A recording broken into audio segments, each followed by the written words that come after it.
back to my roots, and though it's gotta go like this, I know hell will always come before you grow. Trouble found me, trouble found me, and though it's gotta go like this, I know hell will always come before you grow. Trouble found me, trouble found me.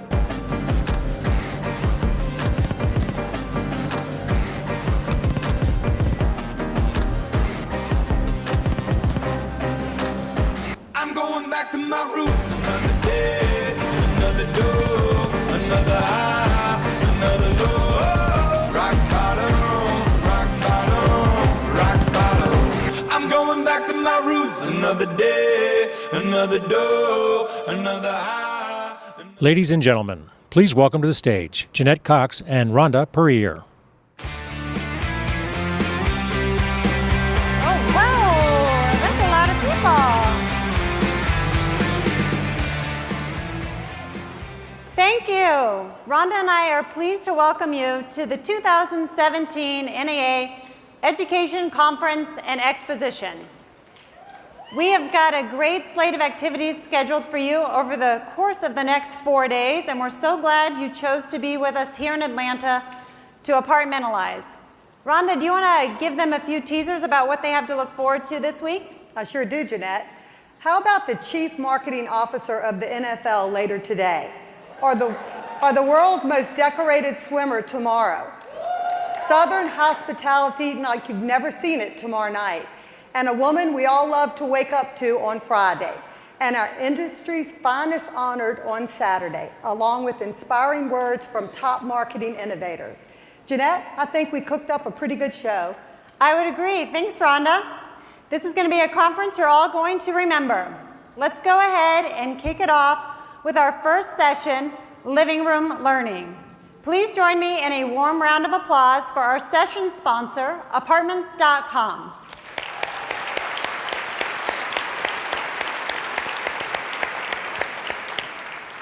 This first session is a non-traditional format of rapid-fire learning that some of you may have experienced in the past.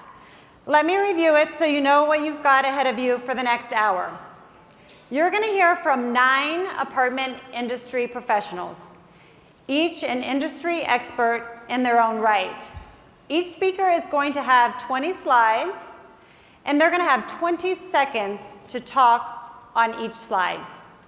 Now, I was told there's not going to be any math, but I believe that comes up to 6 minutes and 40 seconds each. The slides are automatically going to advance, so our speakers are going to have to be on their toes. So hold tight, you're in for a wild ride of learning. At this time, I'd like to go ahead and introduce our moderator and our 9 speakers for today. Please hold your applause until they have all joined us on stage. Bill Nye, Burger Rental Communities. Leah Brewer with Full House Marketing Incorporated. Jackie Ramstead, Ramstead Enterprises. Mary Gwynn with Apartment Dynamics. Sean Reynolds, Morgan Communities. Lori Snyder with Red Peak. Rebecca Fisher, Cardinal Grill. David Rudberg with Horning Brothers. Maria Bailey, Berkshire Communities. And our moderator, Steve Wunch with Echelon Property Group.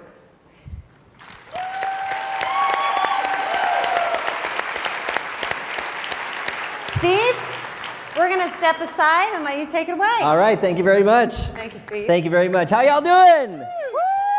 I am so excited to get this session started because we have some amazing experts who have a breadth of experience. So are you guys ready to get this party started? All right, let's welcome our first speaker, Bill Nye.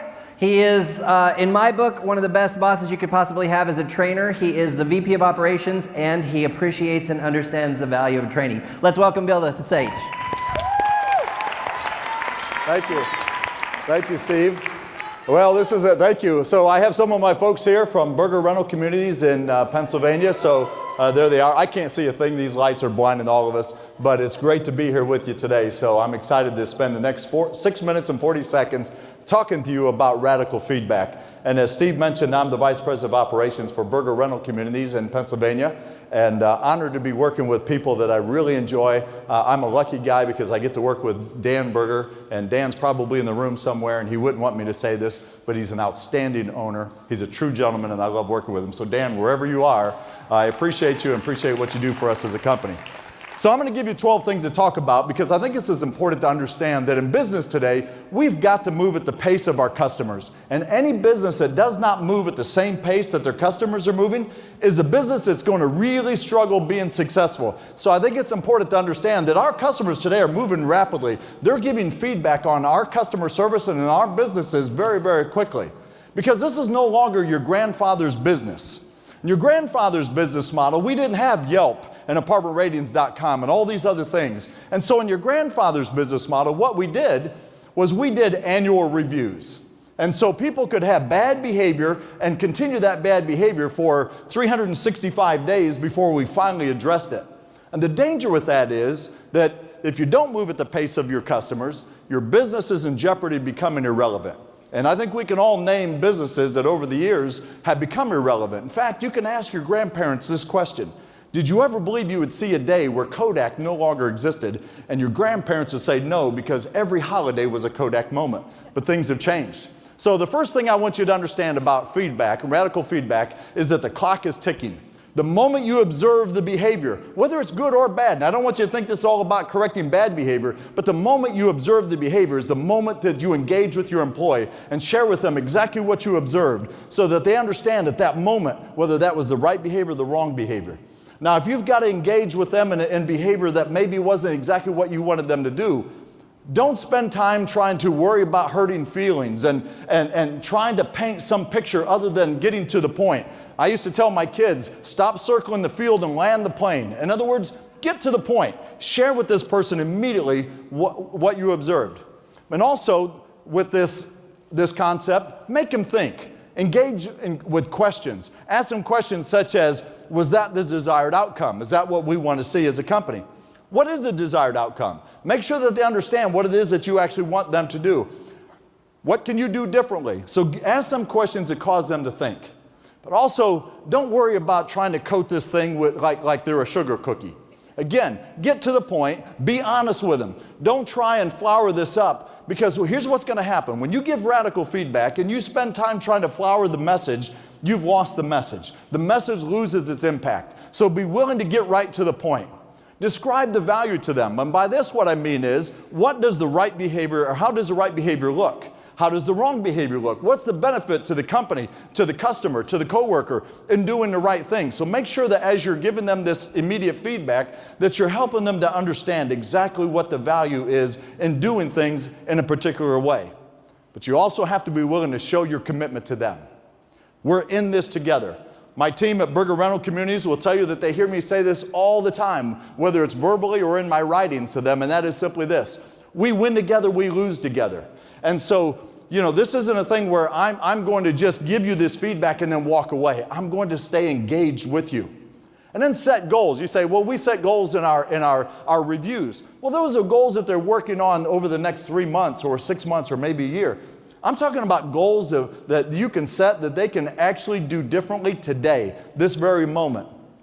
And so set quick goals with them and help them to understand that by doing these things differently, such as I'll write this up right now instead of waiting until tomorrow and then I forgot that I needed to write this up. Or I'll share this information with everybody else on the team so that everybody in the team knows what our goals are, what our priorities are. So I'll share this with the team today. Or I'll call that resident back right now. As soon as we finish this conversation, I'm going to go to my desk and I'm going to call the resident and I'll have that conversation with them.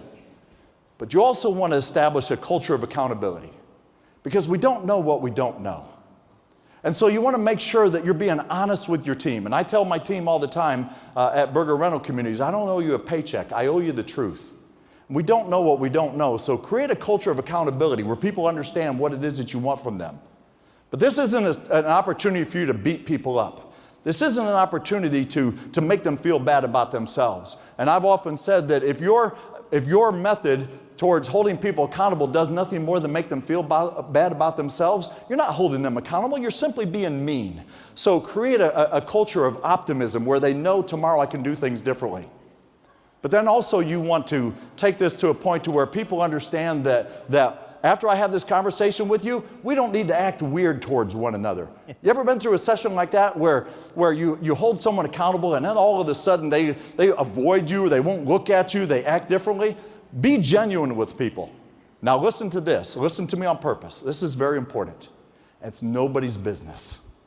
Confidentiality is critical to being effective as a leader. What I talk about with you is between you and me. And I don't leave that conversation, that feedback moment, and go then talk to somebody else and say, oh, Andrea, you're not going to believe what I just had to talk to so-and-so about it.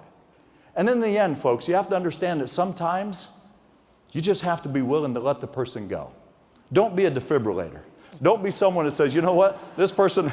I'm glad you like that. But you don't want to be that person that says, you know what, they're not actually doing anything any good for our company, but they're such a nice person. I like them. So to recap everything I talked about, number one, don't wait. Get right to the point. Number two, don't apologize for being honest with them. Number three, ask questions to get them to think. Number four, don't water down the message. Make sure that the message is clear and concise and they understand exactly what it is that they need to be working on.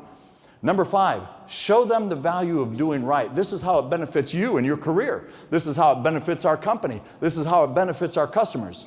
Show them, number six, show them that you're committed. You're committed to their career, to their success.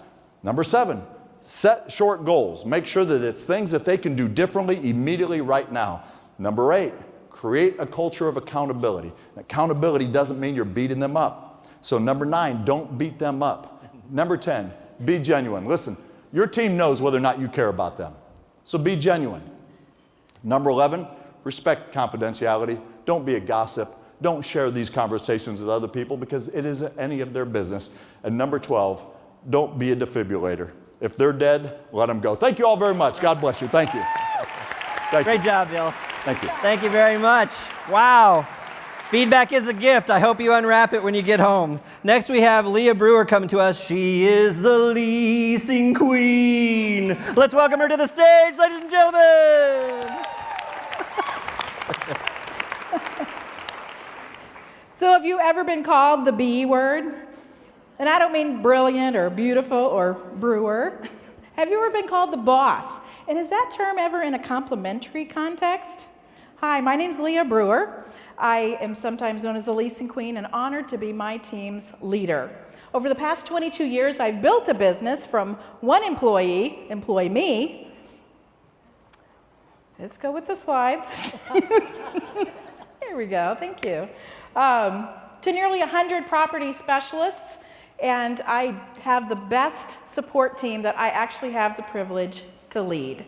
So today we will celebrate the loss of the boss and the love of the leader. We'll look at why leaders achieve more, what the differences are, and then how to be one. So why? It's said that a bad boss can ruin even the best jobs. People don't leave jobs, they leave bosses. 1 in 3 say their boss causes stress. 1 in 6 want a new one over money. And nearly 2/3 wouldn't even follow theirs if it weren't for the money. Now, as a supervisor, your job is to achieve success, right? Success for your team, your organization. So unless you plan to do all the tasks yourself, you need people. People who will produce and perform. And not just average performance, but discretionary effort in order to get peak outcomes. Wouldn't you agree? The way you approach being in charge is going to make a huge difference in what your group can achieve. Because any business can have a boss, only some are going to have a leader. The difference is in what you can achieve and how you will achieve it. The difference is in who you decide to be. Now, I knew someone who made the wrong decision. Tina Robinson was a community manager who had finally got promoted to a regional position. She had earned her position, and by golly, she was not going to let anyone challenge her authority or have an idea or even make a decision. She held the whip, so she was going to get the work. What she got was high turnover, low morale, lost revenue. But success comes with ease, lots of ease. Employees. You need high E employees if you're going to get exceptional outcomes. And isn't that what we're all looking for? To get a lot of juice without a lot of squeeze? Yes. So now let's look at what. What is the difference between a boss and a leader? You can find this list a lot of different places online and Pinterest, so where do you fit into this list? Do you drive employees or coach them? Do you inspire fear or enthusiasm? Do you say I or we? You know how it's done, or do you show how it's done? What are you focusing on? The processes or the people? Are you taking the credit or giving it? Where do you fit in on this list? Here's a few of my favorites, but I think the best difference between a boss and a leader is a boss says, go, and a leader says, let's go. So think about your own supervisory style.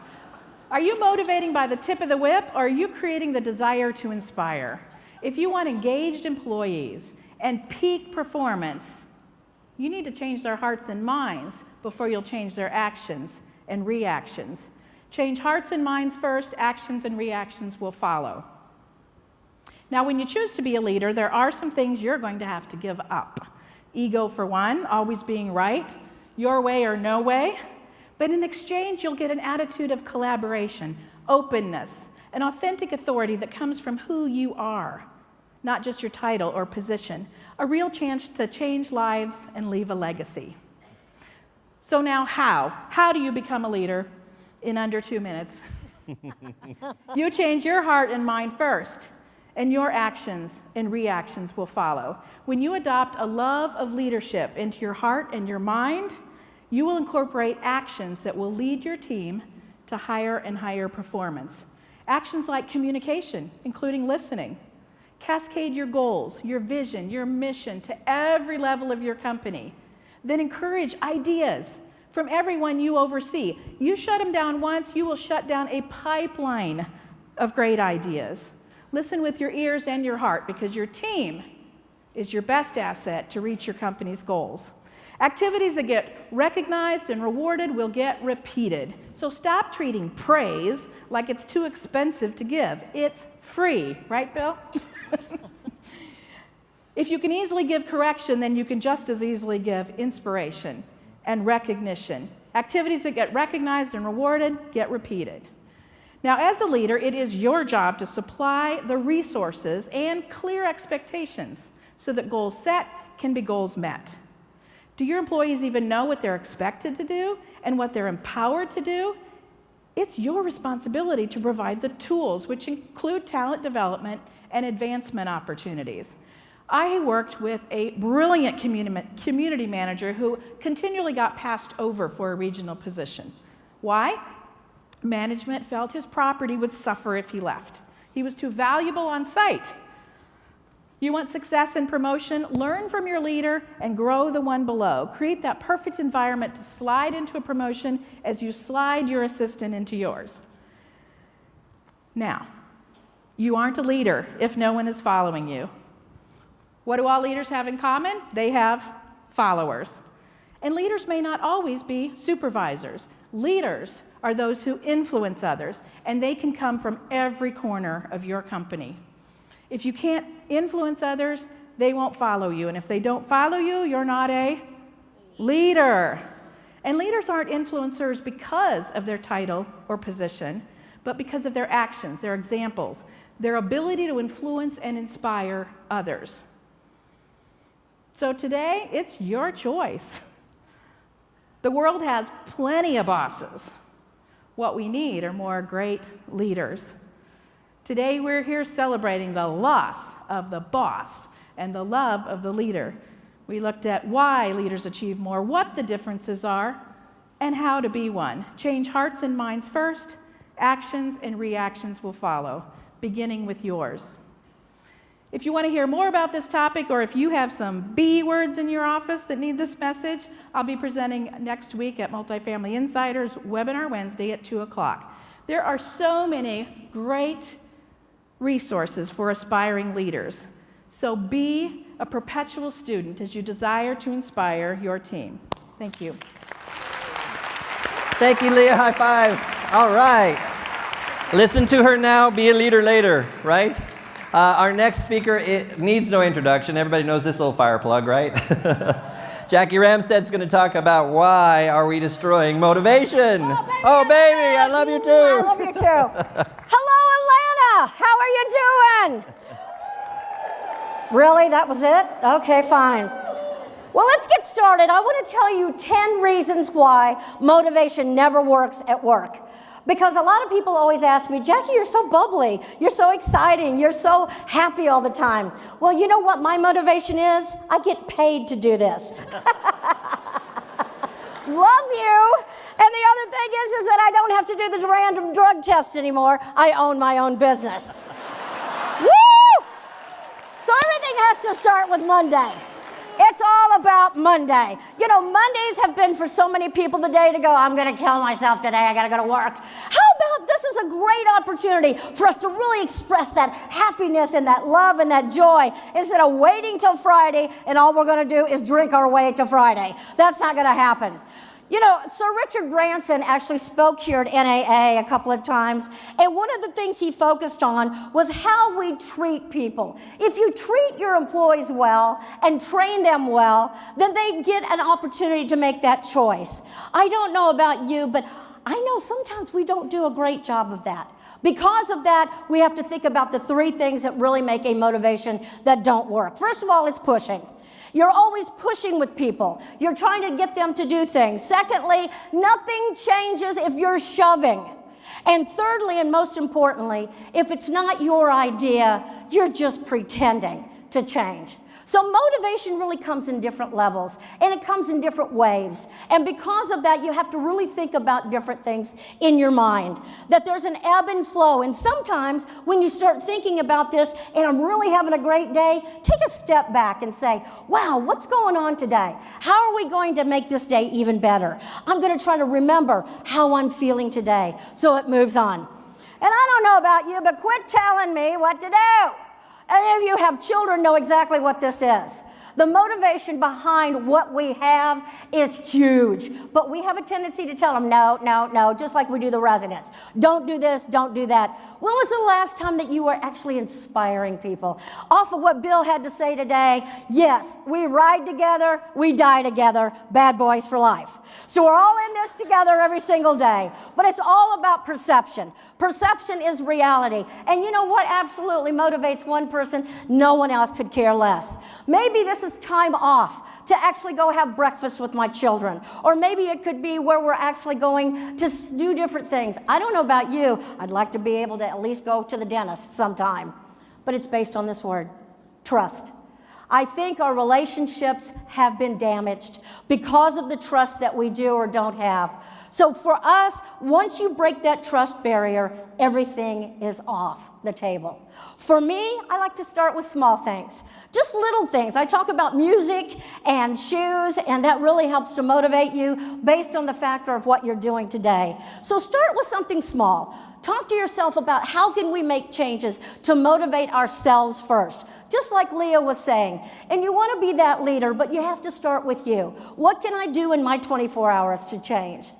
And this is a great book by Susan Fowler. She is a wonderful spokesperson, too. She says that the reason people are not motivated all boils down to autonomy, relatedness, and of course, competence. There's a science behind why some things don't work for some people. And by looking at different things, such as the drive, love this book as well, Daniel Pink. I've read his books for years, but I love what he says about that. It is self-motivation and how we look at things and directing your own lives and learning new things. We're starving for new things, exciting things. We don't want to care about what happened in 1902 because you know why?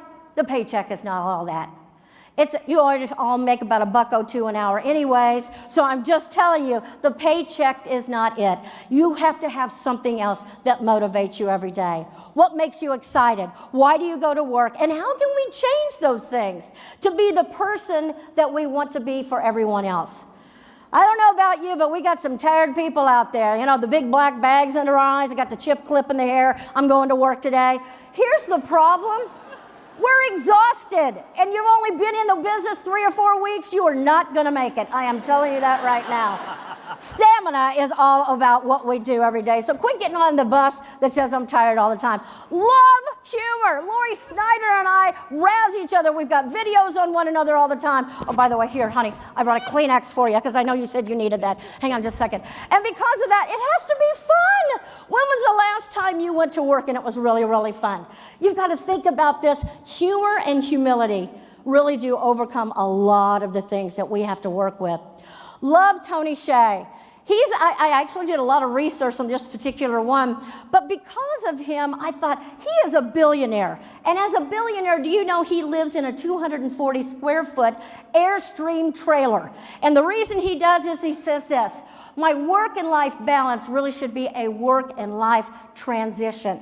We have to incorporate things on both sides, especially when we're reviewing people. We're talking about their conditions, talking about their emotions at the time, tying it to being well-being, and then finally the performance of getting that passion back for people. I think that's where we are. We are not passionate, therefore we can't pass it on. So why don't you make it fun for people to come to work? Have fun at work. Have things like one of those, I'll call it people cave, not man cave or woman cave, but the fun places. You know, to go and play a little golf or Nerf basketball or anything else that you do. The reason people want to come to work because they feel they're giving something back. And because of that, Dennis Gilbert is another great spokesperson. I read his book as well. He talks about the way you greet people in the morning. Hi, how are you? How's it going? You know what? I just want to thank you for being here today. And that the energy level, when you see them struggling, you got to jump right in and be able to pull that out. And if you do that, you can say, at least they know I'm not doing this alone. Because if not, it kind of falls into this. Your motivation turns one way or the other. They call it stinking thinking. You know, I can't do this. I'm not able to do that. I'm not smart enough. Or let's pull that over to the other side. Yes, you are. You're smart. You're gorgeous. You're beautiful. And I want to leave you on this last note. Robin Robbins is probably one of my all-time favorite people. I can't wait to meet her on Friday. I hope I get a picture. But look at what she says in her last book. Regardless of how much money you have, your race, where you live, what religion, Mama always says, everybody's got something. Please remember that when you talk to people and help them to be better at what they do through you. Thank you so much. Wow. Fire plug, right? You should have seen the confidence monitor guys. They were like, where are we? I have no clue, because she just goes for it, right? I love it. I love your passion, Jackie. Thank you. Next, I'd like to welcome to the stage Mary Gwynn from Apartment Dynamics. She's going to talk to us about a really important piece of the puzzle, which is lessons in excellence from our partners on the maintenance team. Mary, glad you're here. I wish I had my phone. We'd do this great selfie right now. This would be a great selfie moment. That would be a great selfie moment. Next time. Hi, I'm Mary Gwynn, Chief Innovator of Apartment Dynamics. We manage apartments, and I train and consult all over the country, and I get to know superheroes in the maintenance industry all the time. Most people think of maintenance as completing service requests or turning apartments, but behind the uniform and tool belt, there are incredible lessons from our superheroes. Like this, they work in the 95-degree heat in Atlanta while we're sitting in these comfortable offices that are clean and have air conditioning. Don't get me wrong, all our roles are important, but maintenance go above and beyond the call of duty to serve. I learned so much from them. They have a very particular set of skills. They could take these particular skills like heat and air or electrical, and they could possibly make more money elsewhere, but they stay in the apartment industry because of their desire to serve. Like this, my favorite Thanksgiving story. One of my residents from Forest Point called, and she had a raccoon who had crawled its way through the vent into her bathroom. She'd slammed the door shut, but now she had this raccoon unhappily trapped in her apartment home. Yes, on Thanksgiving. And the critter ritters, of course, were off on Thanksgiving, but superheroes Mike and Corey came out equipped with traps, black licorice, and moon pies. That's how we trap them in North Carolina. And they caught a whole family of raccoons. I could tell countless stories of our maintenance teams out at night or cleaning up sewer backups on weekends or holidays. Maintenance demonstrates incredible customer service. The second lesson in excellence they teach us is that people come first. It's so easy to get caught up in what we do after the lease and forget our customers, our residents, our people. Our maintenance people interact with our customers more than we do after that lease. Okay, this is fake news.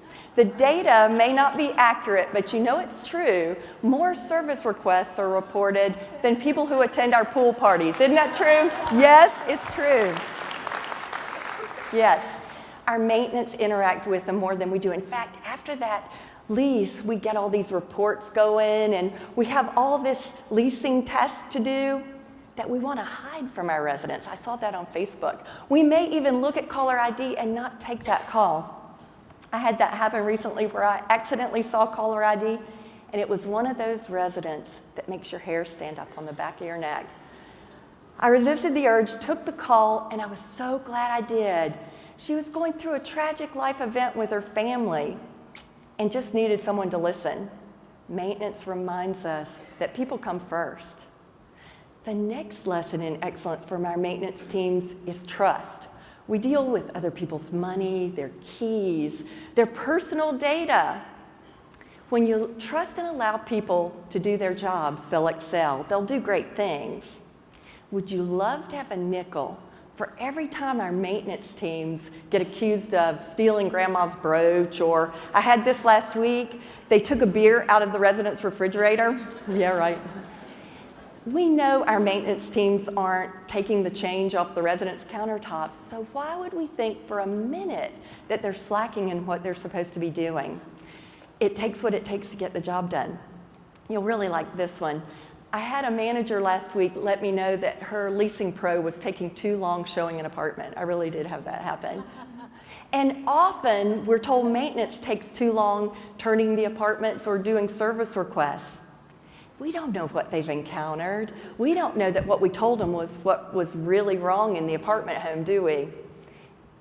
In fact, they could encounter a previously botched repair and have to repair that before they can get to what they're doing. Yes, yes, you've seen it, yes. It takes what it takes to get the job done. So we need to give a little grace to all our team members. Like Gail called me recently and told me maintenance had been caught sneaking canned food into a resident's cabinets. We need to trust all our team members, their integrity, their skills, and they will do really great things. My fourth lesson from maintenance today is to laugh. Just like Jackie was saying, laughter is really important when you're dealing with your customers in their homes. Our maintenance teams teach us that all the time. I know you've seen these stats, that children laugh 300 to 400 times a day and adults only 15 to 20. I couldn't verify that, but I did learn that if you laugh for 15 minutes a day, you'll burn up to 40 calories. Yeah. And laughter helps improve your short-term memory. So I feel quite sure my maintenance teams are working on my short-term memory all the time. Like this example, we had a lender inspection coming up, and the annuals had gotten all nasty. So I asked the maintenance team, would you replace these? They sent me this photo saying that they not only had replaced the annuals, they'd found a nice planter. Yes. And I was taking a prospect on a tour in my brand new car. I was so excited. I got in the driver's seat, looked up, and there was a crack across my windshield. I couldn't believe it. I got back to the office, and the maintenance team was laughing hysterically. They had found this realistic decal of a crack and put it on my windshield. I will get them back. Maintenance reminds us how important it is to laugh. And I just want to thank maintenance for showing us that it's not all about the money, or most of us would not be in this room today. It is about incredible customer service, the above and beyond the call of duty kind. It is about the fact that it's a people business and people come first. And it is about trusting all our team members, their integrity and their skills. If we'll incorporate all these things, our businesses will do better. And if we add a little laughter, we'll all have a better time doing it. Thank you, maintenance. Thank you, Mary. Selfie next time. I love that. Partnering with your maintenance teams could be nothing better. Next up, we have Sean Reynolds. Sean has got some great information about training tips and techniques that are engaging, interactive, informative, and retain. So let's welcome her to the stage, Sean. Thank you. Glad you're here. All right. Hey, Atlanta. I'm Sean Reynolds, Director of Training for Morgan Communities. Now, I'm not going to tell you how long I've been in the industry, but when I started, we used carbon paper to write our leases, and we tracked rent payments on ledger cards. So you can figure that out. Many years, many different positions, and I have found that my passion is in training, and that's what we're going to talk about today. Now, I know everybody just did this. You just groaned, right? Nobody wants to talk about training because why? It's boring. Well, it shouldn't be, and it doesn't have to be. So today we're going to talk about different ways to make your training more engaging. And by that, I mean more interactive, more interesting, and maybe even fun. Yes, that's a secret I'm telling you. It's okay to have fun in training. So why is this important? Flashback to the early 2000s, I took a few years off to homeschool my 2 kids. Talk about living room learning. Not for the faint of heart. I did that because they weren't performing in school because they were bored. So when our employees are bored in training, they don't perform or they leave. My kids' learning changed, the results were amazing. They both graduated from real school and went on with honors. So regardless of your position, training touches everybody in this room. I guarantee it. Because if people aren't paying attention in their training, they're not learning and they're not going to do their jobs well. So when they're engaged and they do their jobs better, they stay, they grow with your company, and you build what? Bench strength. So how do we do that? How do we get our people to look this excited when they come to our training classes, or better yet, when they leave our training classes after it's done? 2 pieces to that puzzle. We need to have great content, and we need to have great people. One without the other, and your training is just ordinary, and we need our training to be extraordinary. Our teams need our training to be extraordinary. So talking about people, those are my people, and there they are. You need to take the time to get the right people in those training roles, because not everybody has the passion or the patience to be a good trainer. They need to explain write-offs and reversals with a smile every single day. They're subject matter experts with a splash of entertainer, and a little bit of psychologist helps too. So once you get the right people in those training roles, you need to invest in their training. So you heard them. My team's all here at NAA this week with me. And the payoff is going to be amazing from having them here. They're not wearing tie-dye, by the way, this week. But there's lots of great resources out there to train your trainers. You need to keep them energized, on top of their game, and on top of all the latest trends. So once you have the right people in those roles, we need to give our trainers good content. So some ways that we make our content for our training great are storytelling. If you're in this industry, you've got stories. And some of them might even be suitable to share in a training class, right? And we need to use hands-on training. We need to have a good PowerPoint and use lots of videos in our training. Now, the fact that that's a statistic means only a few of you are going to remember it, but the point I want to make is that we need to use stories to illustrate our training, to bring it to life. And don't make the stories all about you. Bring up a real-life example of how you overcame someone's objection to old appliances, or maybe you used Skype to close a sale so Susie didn't have to bring her boyfriend back. Or you can also use stories in your training by just creating a storyline and creating characters. Instead of talking about a generic prospect who walks into the leasing office, give your characters names. We have an entire class where we follow Anita Sweet's journey as she looks for an apartment and ultimately leases from Will Be Renting and Joy Leasing.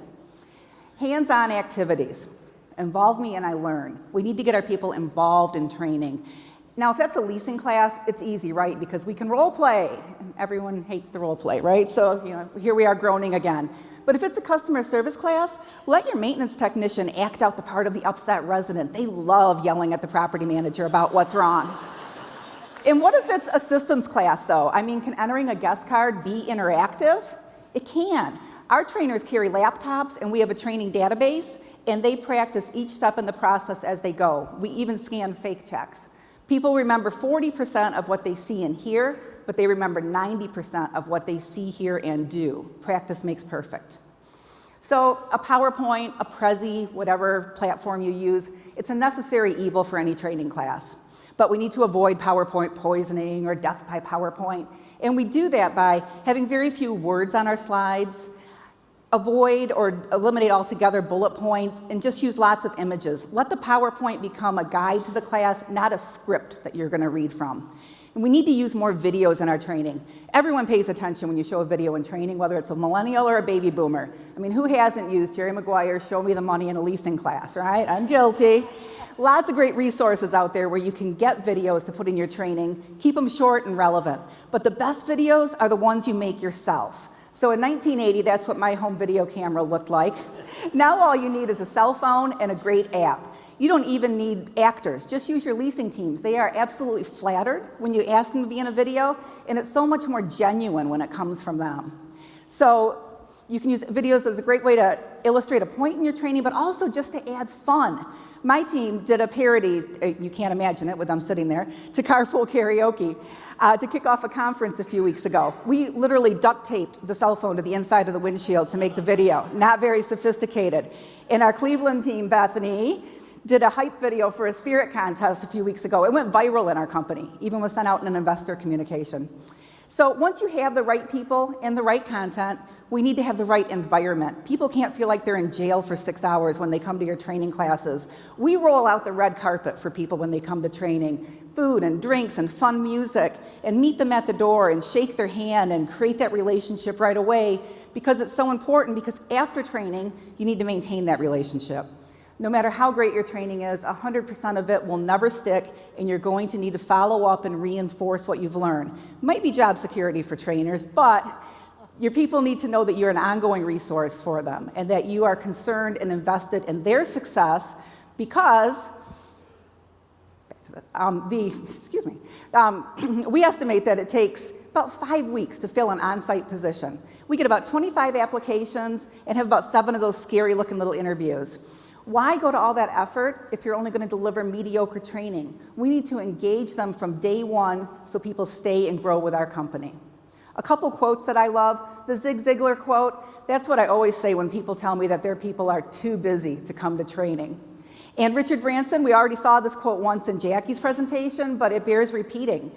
We want companies to try and steal our employees because they're so amazing, but we want our people to say, no thank you, I'm happy right here. Thank you.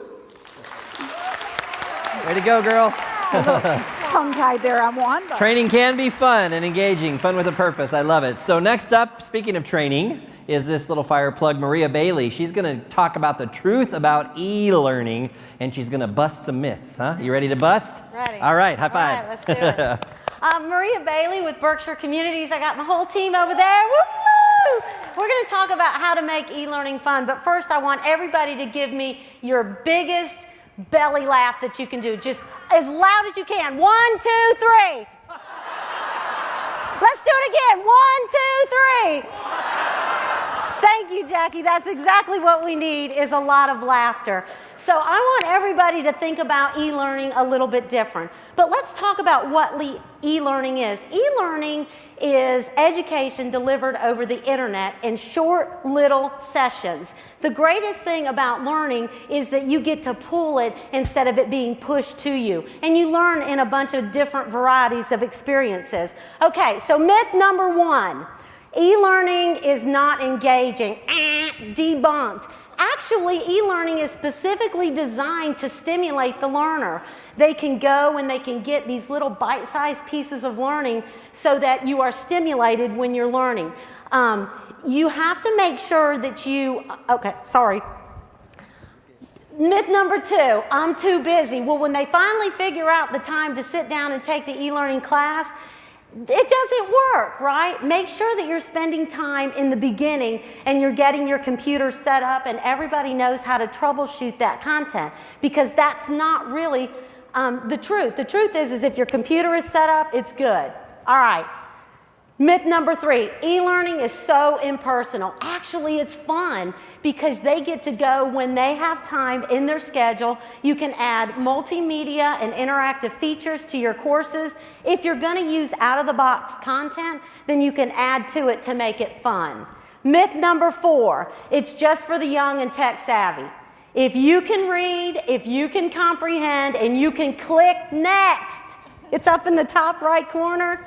You can be an expert in e-learning. You really can. Everybody can be an expert. It's intuitive. It's so easy to navigate if you just get a buy-in. All right. Myth number 5, you need costly instructors and SMEs. You already have the experts in your company. They're already there. You can easily convert your PowerPoint presentations, your Word documents. You can even take informal training and make it and track it in the e-learning system.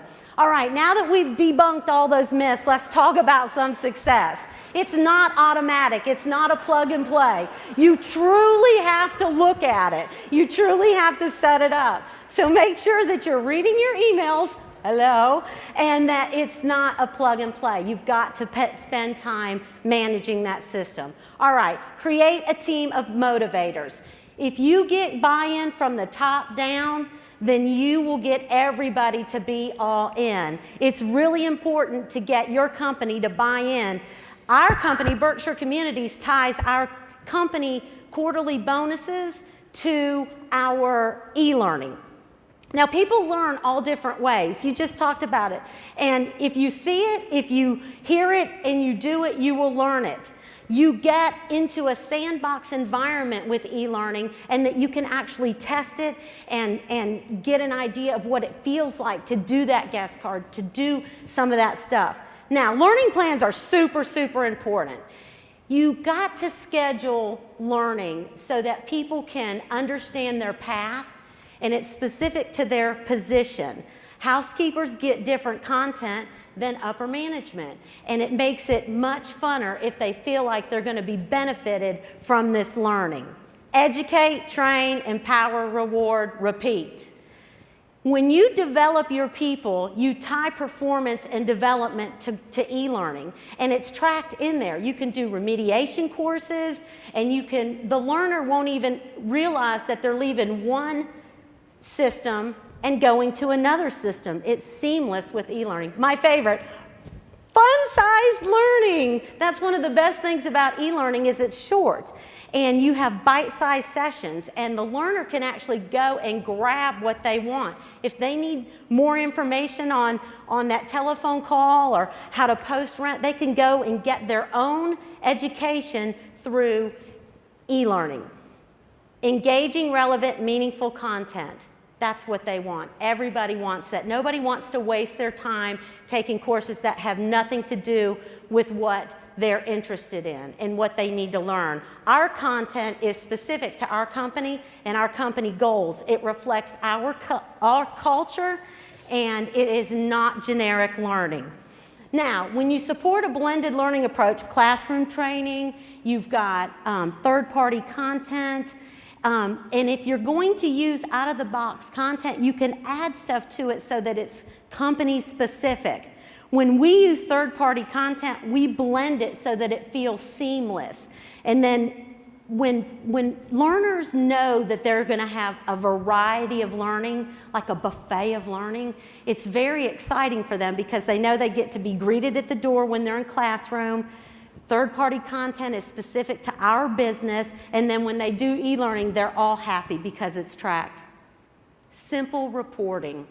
We all want simple reporting, and e-learning allows that. The educator can actually set up these automated reports that go out to whoever needs them so that, number one, the employee can keep up with where they're at on their training, and the employer can take a look at what needs to be trained, and it is lifetime measurement. Now, I am not going to be able to convince you in my short session that e-learning will improve learning.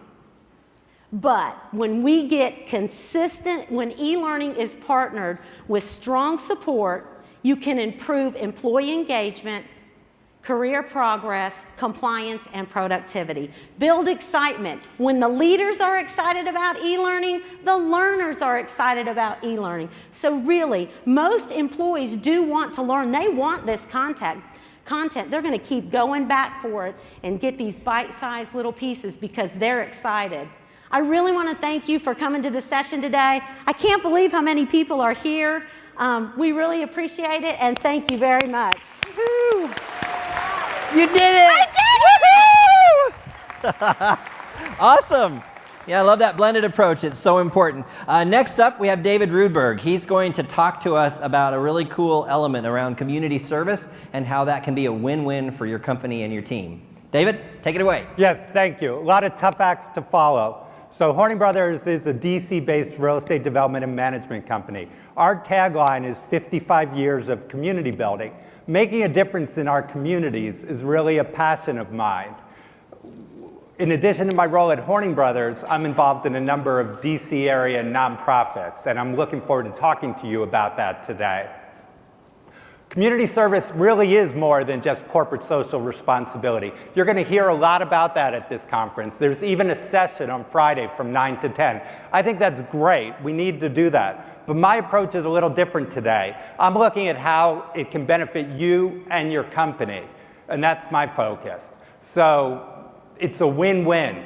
It impacts the community, impacts your company, and impacts the individual. So actually it makes it a win-win-win. It's had a really positive impact for us as a company, and I'm really hoping to share some of those ideas today so that it's things that you can think about.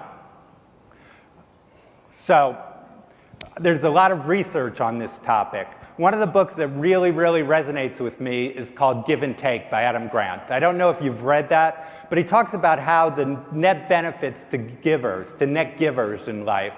Basically, the theme is if you give back in your community, you give back in life, you're going to find net benefits throughout your life that it comes back. There's also a lot of research about corporate values and millennials. People are looking for companies that have good values. Two studies that really I focused on were Deloitte and Case Foundation. I have some links up here, but if you just Google it, you can find many other examples. And it goes beyond millennials. It makes a difference for all employees. So what are the benefits for the company? It improves our neighborhoods.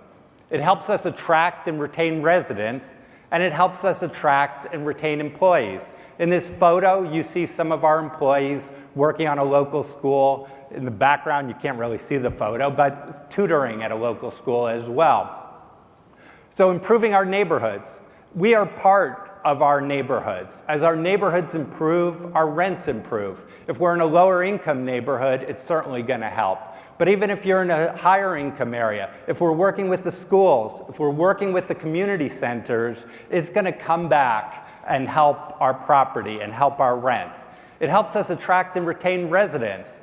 Residents do look at company reputation. We all look at our online presence, and we all see what it is. Well, having community involvement, residents do look at that. You can also engage your residents. We've involved them in backpack drives. We've involved them in clothes drives. It helps you attract and retain employees. Employees do look at company reputation. You saw that from the surveys I mentioned. I know that from interviews and interviewing candidates for our company. It engages employees. We've done our own surveys at the company, and we found that our corporate values are one of the reasons that people stay at our company.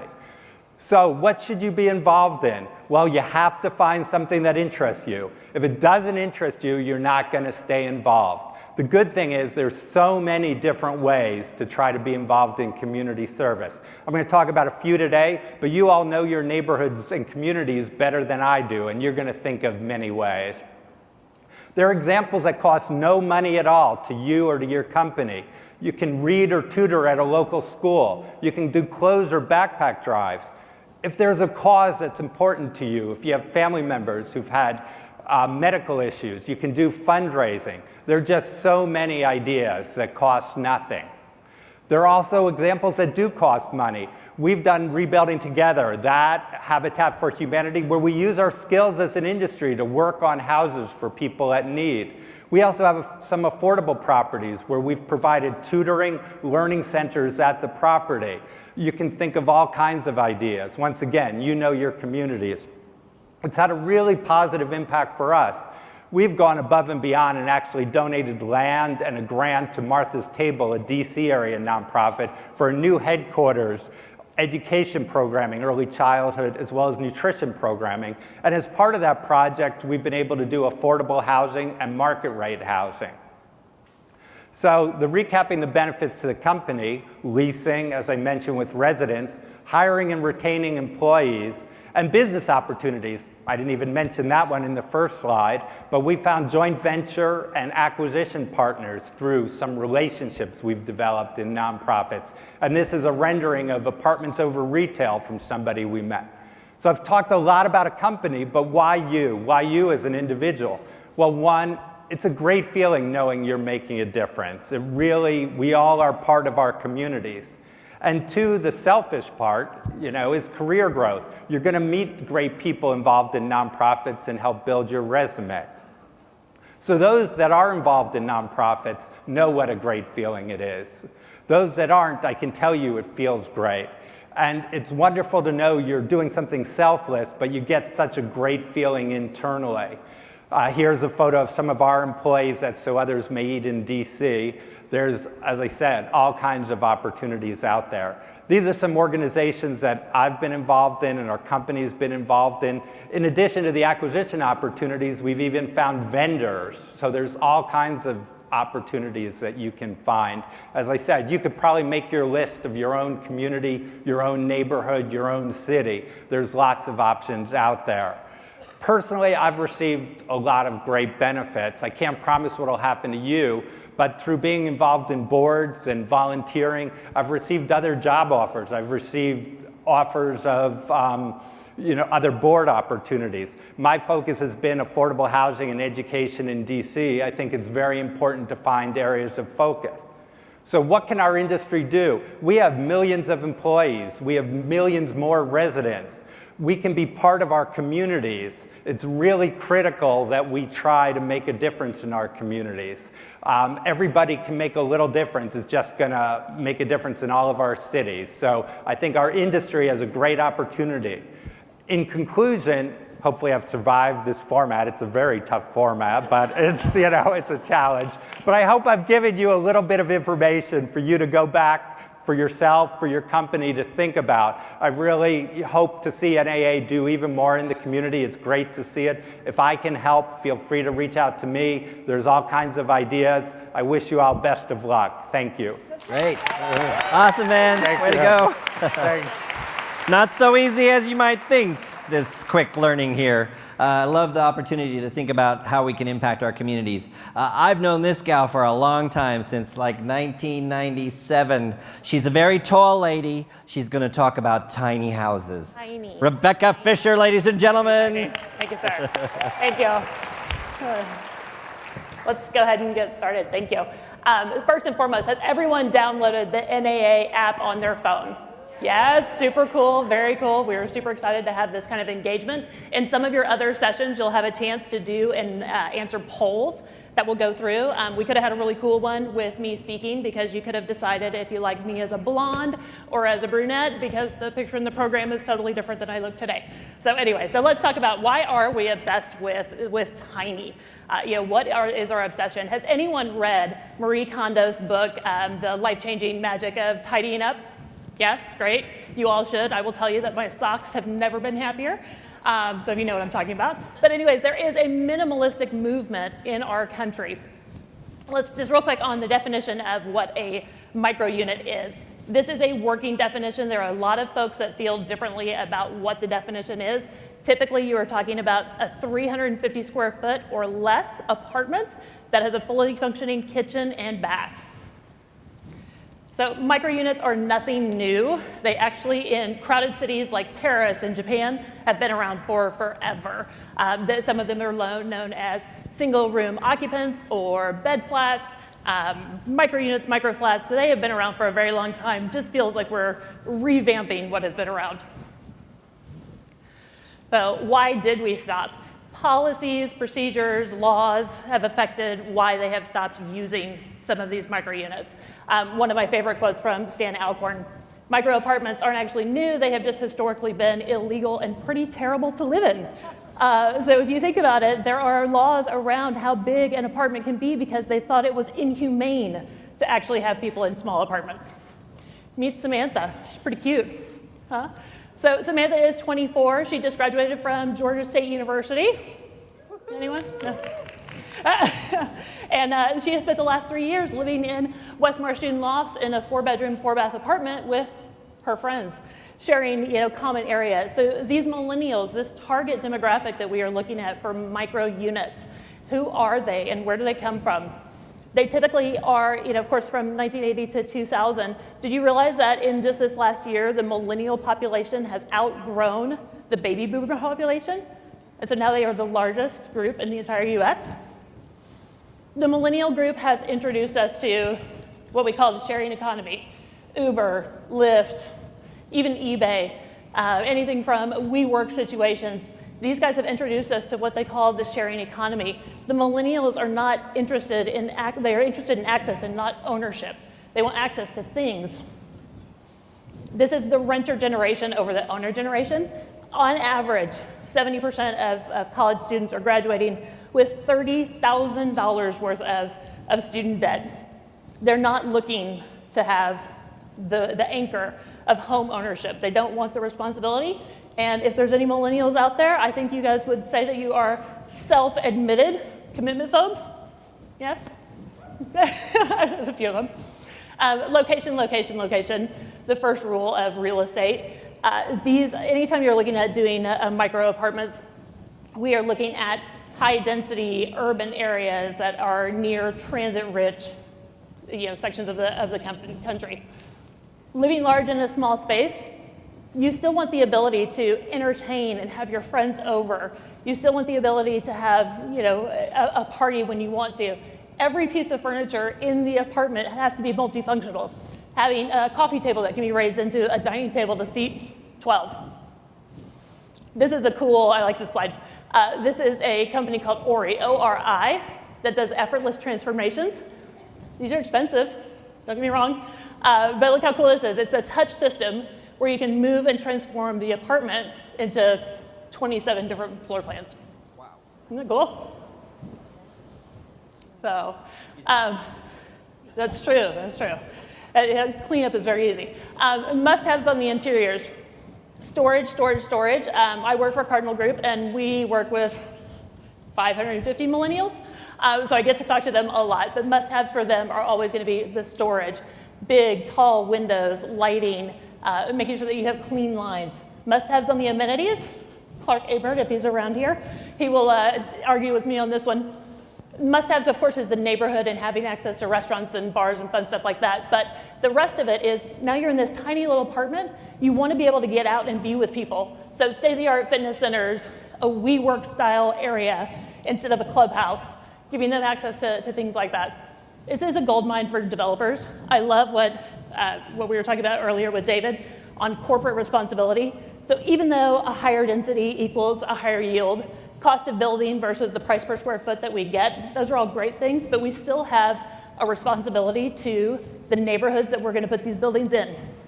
This is actually some signage from a deal over in Denver where I live. Neighbors aren't so happy about us coming in and doing some of these micro units. There are developers who are finding a loophole in the zoning where you can build on a tiny lot and get away from the parking, the off-street parking exemption, and not offering parking. Seattle is actually one of the first cities to really kind of embrace micro units. They have actually inhibited it from themselves. Just in the past 2 years, they have gone from having a square footage requirement to making it a larger square footage requirement. And again, as developers, the bigger the units get, the less density, the less profit is there. So are we actually solving the housing crisis? I think that a lot of people think that these micro units are the great new answer to affordability. I love this shot. This is from 2015. Talks about the hours that you would have to work if you make minimum wage just to afford a 2-bedroom or a 1-bedroom apartment in the US. So it's not there yet. Are the micro units, are they the Pokemon Go of 2016? Are they the fad, right? We're all just talking about them, they're so cool. I don't know. I think that there are some ways that you could hedge your bets. Developers are actually building units back to back so that in case this doesn't go well, you can break it apart and recreate another apartment. So what if? What does the future look like? I think it'd be very cool if you were to take some of these micro unit concepts and design them for a 2-bedroom or a 3-bedroom so that a family could actually live in a cool urban area. that was, highly desirable, but with an affordable rent. So I think that would be kind of the next cool futuristic side of it. So holy cow, that was fast. And I just want to know, you did it. Are these comfy seats? I think she. Can I have one? She wants a beanbag and a cocktail, right? High five. Good job. All right. How you doing? Let me hear you say, how you doing? I got somebody coming up next who thinks confidence is sexy. Let's welcome Lori Snyder to the stage. Thank you. You're welcome. Hello, you lovely apartment people. Let's hit it. Okay, so, a confident salesperson can be really, really sexy.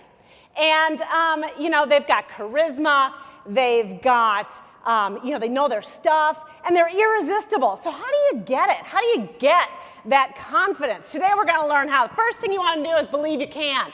Just like James Bond, okay? He enters a room, he knocks people's socks off. He's not twirling his hair, he's not biting his nails, right? He literally commands a room with his presence, head up, shoulders back, like my mother used to tell me to do, right, when I was slouching as a teenager. So think about how you're dressed, how you carry yourself. It all affects the way that people perceive you.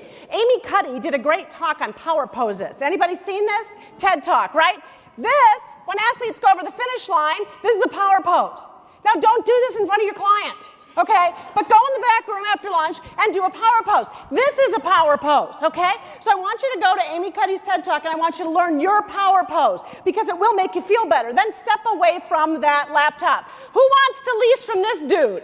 Nobody. He's hunched over, he's in a diminished pose, and so stand up, get glasses if you need to. I walk in offices all the time, people are all hunched over, right? Stand up, make sure that you pretend you have a book on top of your head, if nothing else, right? Because what confident people know is that the power of face-to-face is profound. You should be looking at people 60 to 70% of the time to let them know that you like them. Okay? The more you like somebody, the more they look at you, the more they like you. So make sure that you take off your sunglasses when you're presenting an apartment, okay? Then remember that what I know about you, the more I know about you and the more I can feel you, sort of, not really literally, but the more I can feel you, the more we will have in common. Have you ever seen veterans, for example? They find another veteran, trust is created, right? Yesterday in my Uber ride, the guy was from Wisconsin, trust was created. So find that common ground. And then don't be afraid to be a little bit vulnerable, okay? Don't be, if the best people, the most confident people just kind of let it all hang out there. They are who they are. And they're not worried or busy trying to pretend that they're something or someone they're not. Charm is simply a matter of being yourself. So don't be afraid to go out on a limb, and then understand that you have a sales specialty. Every salesperson does. Maybe you're very engaging, maybe you're very thoughtful, maybe you're a good listener. Understand your sales specialty and make sure that you're using it with your clients. Discover it. Take a minute right now and think about it. Prepare, prepare, prepare.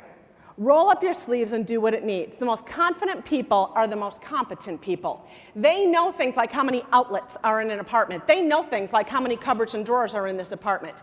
Go from lots and lots and plenty of to specifics. Actual numbers make you look smart and will present you as a competent person, and that's really sexy. Laughter leads to listening. Okay, people like people that don't take themselves too seriously. Studies show that humor can actually make you more persuasive because it mentally disarms people and removes their barriers a little bit and allows you to let your true self in. Don't be afraid to use a bit of humor in establishing your relationships. Ladies, this one is for you. Send some sass, okay? By the time the age of 6, children can overwhelmingly describe powerful positions as male and non-powerful positions as female. Watch teenage girls sometimes as they collapse on themselves. Try walking today for one afternoon like the most powerful person you know. Walk a little taller. And then remember that it's not about closing the sale, it's about finding the right match. Great salespeople know that if they find the right match, their clients will fall in love. They don't worry about the commission. They worry about helping these people find the right match. Woo, this is hard. Document the moments that you, woo! Confidence is not about they will like me. Confidence is really all about I'm okay if they don't. So the next time somebody says no to you, you ask, would you like to lease here? And they say no. You say, you know what, that just means not yet. It's not about me. They're rejecting my product and that's okay. They're not rejecting me. Celebrate your signature, okay? Celebrate your signature, whatever it is. Whatever makes you feel good, wear it. If it's glasses, if it's some new shoes, if you like a bow tie, celebrate that because that helps you to be you. Encara imparo. Michelangelo, at the age of 87, wrote this on a sketch he was creating. And it means still I learn. The most confident people I know are insatiable learners. And they never stop.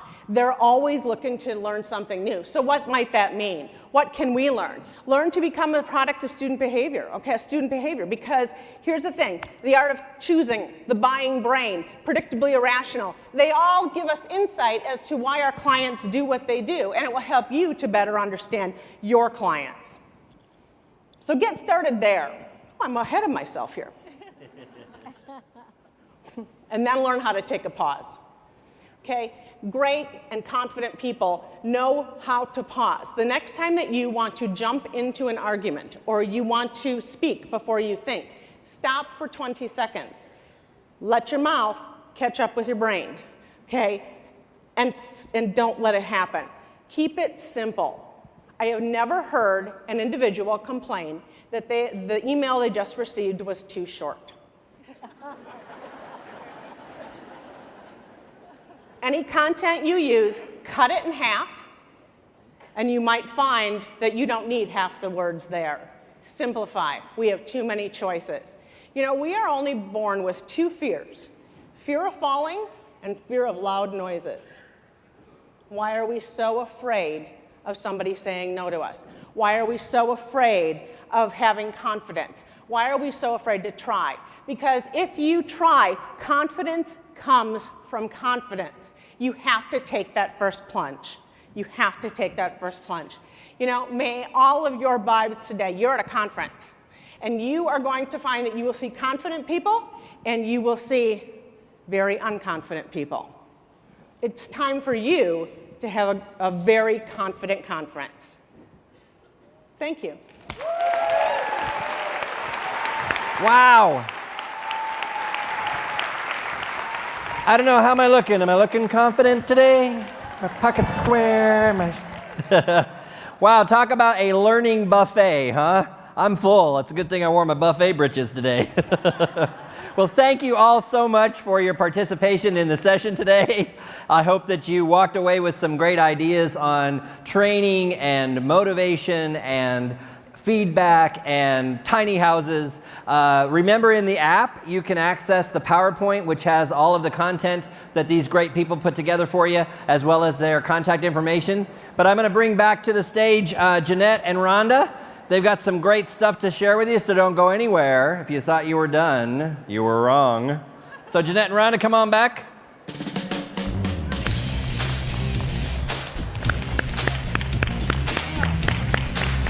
Great job. Thank you. Thanks. Wow, great sessions. Let's give a big thanks to all of our speakers and to Steve for keeping the program running.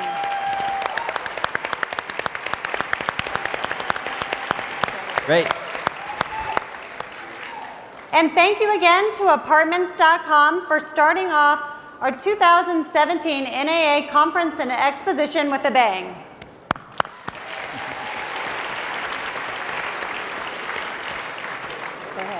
Before we get started with some fun giveaways ahead of our Game Changer speaker, I'm going to tell you a little bit about our outreach in Atlanta this year. You may have seen during the registration process in your marketing materials that NAA is sponsoring with the Atlanta Community Food Bank this year. Our support is through both monetary donations and a volunteer program that we're going to have Saturday at the food bank when the conference concludes. There are donation kiosks that you'll find located in the attendee registration area in the lobby level. Please help us support this important cause, which already garners annual support from the Atlanta Apartment Association. Just $1 of contribution provides 4 meals. Let's show Atlanta how much our industry really cares. Thanks, Rhonda. Now it's time for a little bit of fun before we hear from our next speaker. When you entered the room, you turned in a ticket with your name on it. Now we're going to call the winners' names, and you do have to be present to win. If you are a winner, come up on stage and claim your prize, and please remain on the stage, and we're going to take your photo at the end of all of the prizes. For those of you that might be sitting also on the perimeter, there is lots of room here up front. If you'd like to move up, feel free to come on up. Got it. I can do it. All right, so everybody's got their tickets. Don't leave if you're interested in winning a prize here, but our first prize is a $100 gift card donated by the National Apartment Association, and Rhonda's going to draw that name. Okay, and the winner is that it? Gina Williams. All right, sounds like Gina's here. Come on up on stage, Gina. We'll just wait here and take a photo when we're all done. Okay, what's the first one? What was the first one? Huh? What did she win?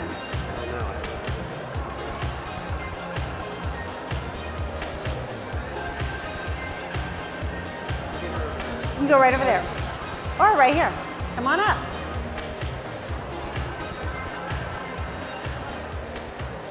All right, congrats, Gina. What did she say you won? $100? We have another gift from the National Apartment Association, and this is an Amazon Echo Dot. Rhonda's going to draw a name again. Just wait, I'll give it to you in a minute. Right there. We're ready, Rhonda. It's an Amazon Echo Dot. Give her what she gets.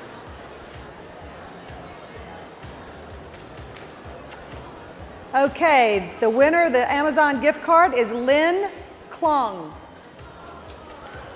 Lynn? Klug. Lynn Klug. Sorry.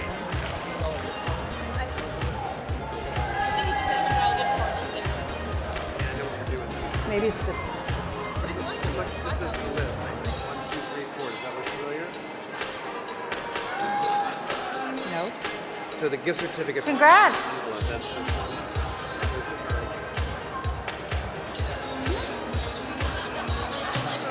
All right.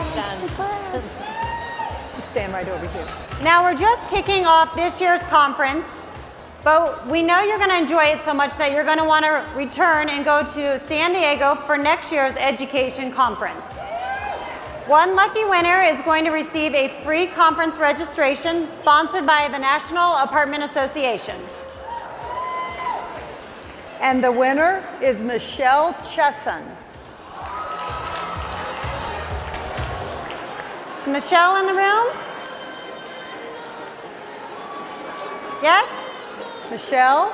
No?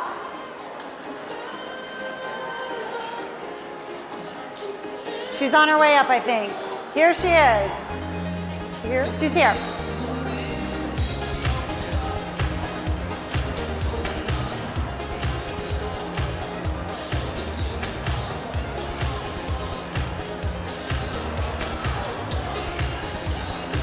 Yay! All right, congratulations. We'll see you next year. Yes, that is so great. You stand right over there. Now, we have saved the best prize for last. This generous gift package is from the Atlanta and Georgia Apartment Association. It contains a flight voucher from Delta, a hotel stay, restaurant gift cards, Atlanta City Pass for events, and some other fun Georgia-related activities. This is valued at $4,000. I think they want you to come back to Atlanta. All right, Rhonda. The winner is Kimberly Beto. Kimberly?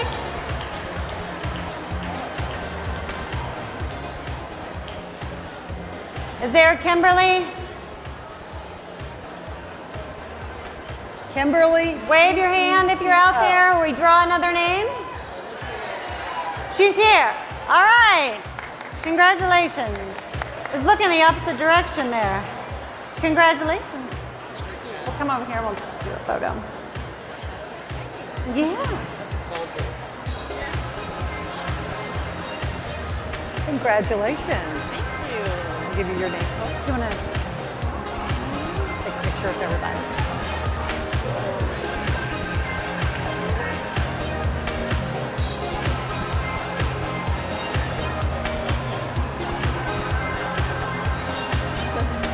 Thank you very much. Congratulations, girls.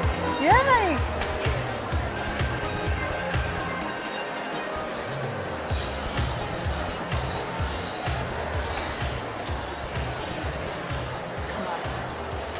Congratulations to all of our winners. Okay, guys, if I can have your attention, we're ready for our next speaker. Our next speaker is a dynamic and exciting. I know I've been looking forward to hearing her. I hope you have too. Please join me first in thanking HD Supply, our session sponsor.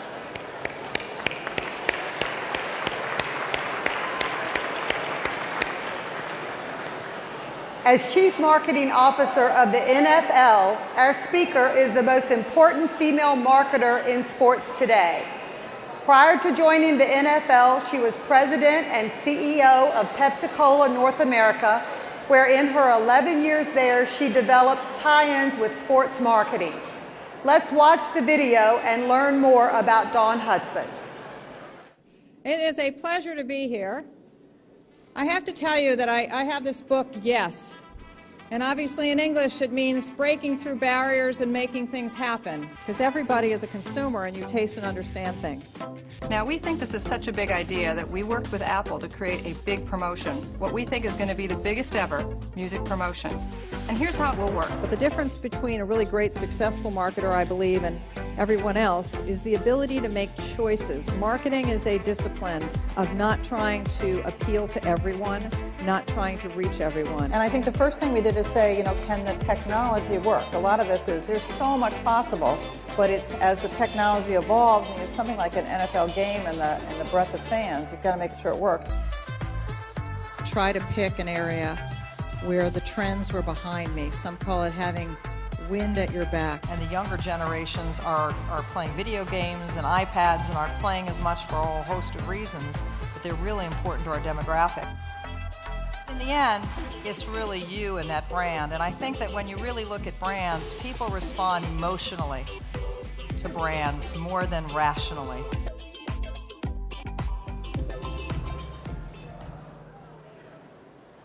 Please join us in giving Dawn Hudson an NAA welcome.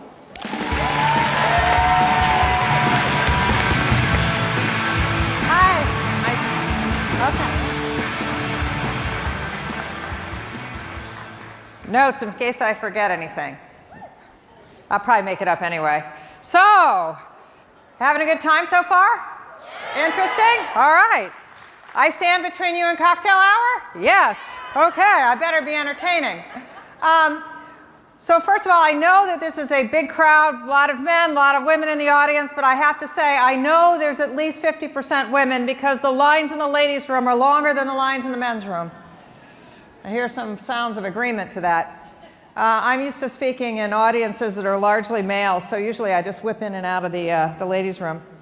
But I thought what I would do is I'm obviously going to talk to you a little bit about marketing, but I wanted to share a little bit of my career with you. And I wanted to tell you, at the same time I'm telling you about my career, my journey from renter to homeowner, and now back to renter again, and what I've learned in the experience and what insights I might have to offer to you.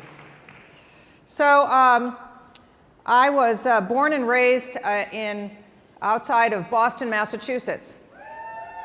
Thank you. And I'm happy to, frankly, I hope I don't have a Boston accent because I've worked hard to have I lived in Chicago for 11 years, so I think most people say I have a Midwestern accent. Hey! But I was one of 3 daughters, and I was the oldest daughter, and my father was one of 4 boys raised on a farm in Maryland. And my grandfather and my uncle, his brother, played for the Baltimore Orioles when they were a farm team. So here's this dad. Yeah, great, Baltimore. I still root for Baltimore teams, though at the NFL you have to root for everyone. At any rate, he kind of, in a way, encouraged me into sports, and is a reason I'm standing here at the NFL. He transferred his love of sports to me, and I think I was lucky to be the oldest daughter in some way. I was the son he didn't have. I'd like to think that he would have treated me the same way regardless, but anyway, it worked out great, and I grew up watching the Red Sox all the time behind third base and an old guy named Frank Robinson playing for the Red Sox. But my college journey was one of, I think typically, how many of you here have college-age kids or soon-to-be college-age kids? I learned a lot as a parent reflecting on my own experiences, which is my mother had gone to an all-girls school called Wellesley College outside of Boston, and it seemed like for junior year in high school, every time we went on a trip, we kind of ended up at Wellesley. So I really got the strong sense they wanted me to go to Wellesley or to go to Johns Hopkins where my dad had gone. And in the process of that, my mother telling stories, she did sort of slip in that she wasn't allowed to go to this weekend in Hanover, New Hampshire at Dartmouth because the men were too wild. So what do? I apply early decision to Dartmouth College. And I go. At the time, the school was 10% women. It's 50-50 now, but that was quite a journey unto itself. But I went to Dartmouth. I didn't know what I was going to do. I did liberal arts, and I always was working. So I worked at a television station one summer. I worked for the college. I played competitive tennis and squash while I was there.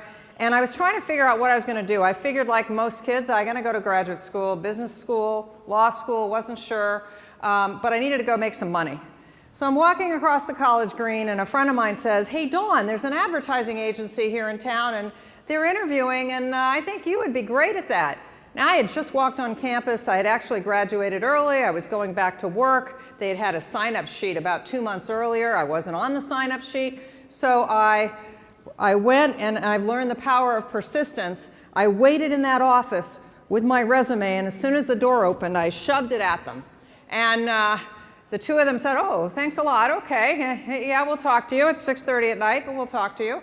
And so at the end of it, I learned a lot of lessons here, because at the end of it, they said, "Hey, we're going to tell people about the advertising industry that you may not know a lot about. Come over to the Hanover Inn where we're staying tonight." And this was when you could drink at 18. "Have a beer, and we'll tell you about the industry." Well, it was the hockey finals for the school that night. I was not into hockey, so I went over there, and there were only 2 students, and these 2 guys basically educated me on what the business was about. Went to New York, interviewed. Then they wanted to reach me, and I hate to date myself, but it was really pre-cell phone age. So in order to reach me, I had moved, because I graduated from school. They had to call my mother, which was on my resume as my home address. They called my mother. My mother calls me quickly. "There's a man named Bruce Beach, and he's going to call you." And I'm thinking, great, it's about the job offer. And she says, "Oh," she said, my mother, "does he have a thing for you?" I said, "Mother, this is the 1980s. It is not like that. He's interested in me for a job. I'm very excited. I'm going to call him back." And so I did call them back. I got the job offer. I started that July. 2 years later, I walked down the aisle and I married that man. So if I learned anything, it's listen to your mother. And I now have 2 girls. And I said, listen to your mother. She does know something. And I've been married to him ever since, and we have 2 great girls. So when I was at Compton Advertising, the largest account, this is again, date me, was Tide laundry detergent. And I started working on a brand called Pert Shampoo and actually introducing it to the United States, which was a tremendous learning experience. And then, evidently, I was doing well because they said, "Oh, you can be the first account executive to work on Tide laundry detergent." Wait a minute. I'm a first female. All these guys are working on detergent. I said, I'm not very good at laundry. I don't particularly like laundry. And they said, but it's really important for P&G. It's their biggest brand. This is really good for you. So I did learn a few tips on laundry, and I have never fallen in love with doing it. But I stayed there, and my career is one of understanding what I do well, understanding what I don't do well, trying to make it better, but really win off your successes, and figuring out how to get better. And I really wanted to understand what it was that this client on the other end of the phone knew that I didn't know. So when I got a job offer to go and work at Clairol, I took it. And I was really lucky. I walked in the first day of work, and they looked way at the bottom of the resume, and they said, you speak French. I said, well, yeah, I took some college French. Good, you can be on this joint venture we have with a company in the south of France. Well, if you think back to this was now the mid-'80s, it was a very, really, the global market was really just starting. So the opportunity to work on something that was global, to have a research and development office in the south of France, that wasn't so bad. So I learned a lot, and I think I love the business. I might be there today, except that my husband who's 10 years older than me, got this great job offer in Chicago. And so we thought, why not? We don't have kids, let's move to Chicago. So we moved to Chicago. I went back to the agency business because there seemed to be only brand manager jobs running hair care brands. And I thought, I don't want to be a hair care queen. Pert Shampoo, Clairol, and I'll go do. So I went and I joined a firm called Tatham, Laird & Cudner, where there was a woman named Charlotte Beers, who I was very lucky to learn from, really one of the grand dames of advertising, who, I remember the first time I met her, she had a bad back. And I walked in the office kind of nervous to meet with the CEO. She wanted to talk to me about the brand I was going to go on. What did she put me on? Head and Shoulders, back in the hair care business. But she's lying on the floor, and she says to me, I hurt my back. Will you get down here and talk to me? So I get down on the ground, and I sit down. I'm talking to this legend in the ad industry, and that's when I learned people are people. Just treat them like people. And I had a great time, and I ended up working for another agency that became Omnicom. And I worked for Doyle, Day & Bernbach. And at that time, my husband and I had one daughter, and all of our family was back on the East Coast between Boston and the New York area. So we decided we wanted to raise our kids around family, moved back to New York. The firm I was with asked me to stay with them, so I just worked for the New York office versus the Chicago office, and all was really well.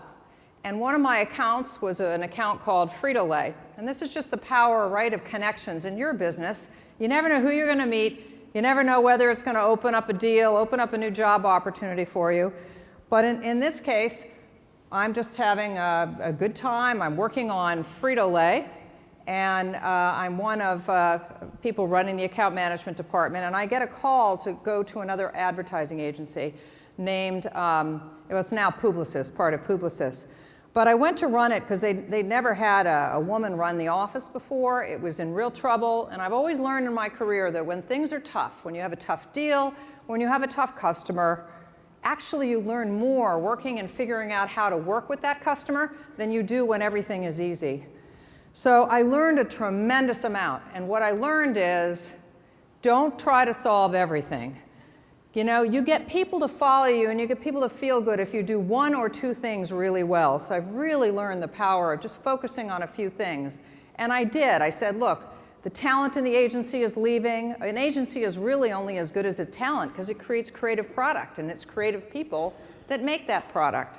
So make them feel like we're going to be winners again. Focus on 2 accounts. Do great work. And we were starting to turn the agency around when my former client at Frito-Lay called me up, a guy by the name of Steve Reineman, who is the CEO of Frito-Lay, and he said, Dawn, I'm going to be in New York. You know, would you have dinner with me? I want to talk to you about something. So this guy was not a social guy. So I thought, well, if he wants to have dinner, and I know he's a real straight-laced shooter, there's nothing funny business going on here, but he must want to maybe talk to me about a job offer. I'm not leaving this agency, but I need new business. So maybe I'll have dinner with him and see if I can't get a piece of Frito-Lay for this new agency. So I had dinner with him, and at that time he said, I have an opportunity I'd like you to think about. When you worked in our business, when you were at the last agency, you really understood our culture, our people, and you're a change agent. And I would like someone to run marketing and sales for Frito-Lay everywhere outside the United States. And that little bit of experience I had had at Clairol in a global environment, I loved it. And I felt like it was such a learning experience to think about culturally what happens around the world, that I almost in just a matter of a day decided that I would take this leap from my whole goal in my career had been to run this agency. And yet there was this opportunity presented to me that would make me better, that would give me new challenges. And I'm not a proponent of jumping ship frequently. In fact, I've stayed most places I've been at least 10 years. But this one was such an opportunity. And to kind of go back, and there was something someone said to me, and if you're running a firm, however small or large, I take great wisdom from this. That was the man who was CEO of PepsiCo who had to do my final interview before offering me to be head of Frito-Lay Worldwide for marketing and sales. And he said, Dawn, and I said, Roger, I know you love the advertising business. I'll be honest with you, if there's one thing I'm struggling with, it's that I've so loved this business, and now I'm going to move when I've reached a pinnacle, and I just hope I'm going to love this as much. And he was really, really smart. What he didn't say is, oh, you'll do this, you'll get paid this, the stock will go up, all the things he could have said. He said, well, if I were you, I would think about, this is the CEO of, at the time, a $17 billion company, today $75 billion company. He said, I would think about who are the folks you want to hang out with. He said, you spend more time working than you spend at home. Obviously, home's really important, but it's really important that you like the people that you work with. And I'm certain sometime when he was a client of mine, over a glass of wine, I must have said to him how much I enjoyed the people at PepsiCo. And he probably remembered that.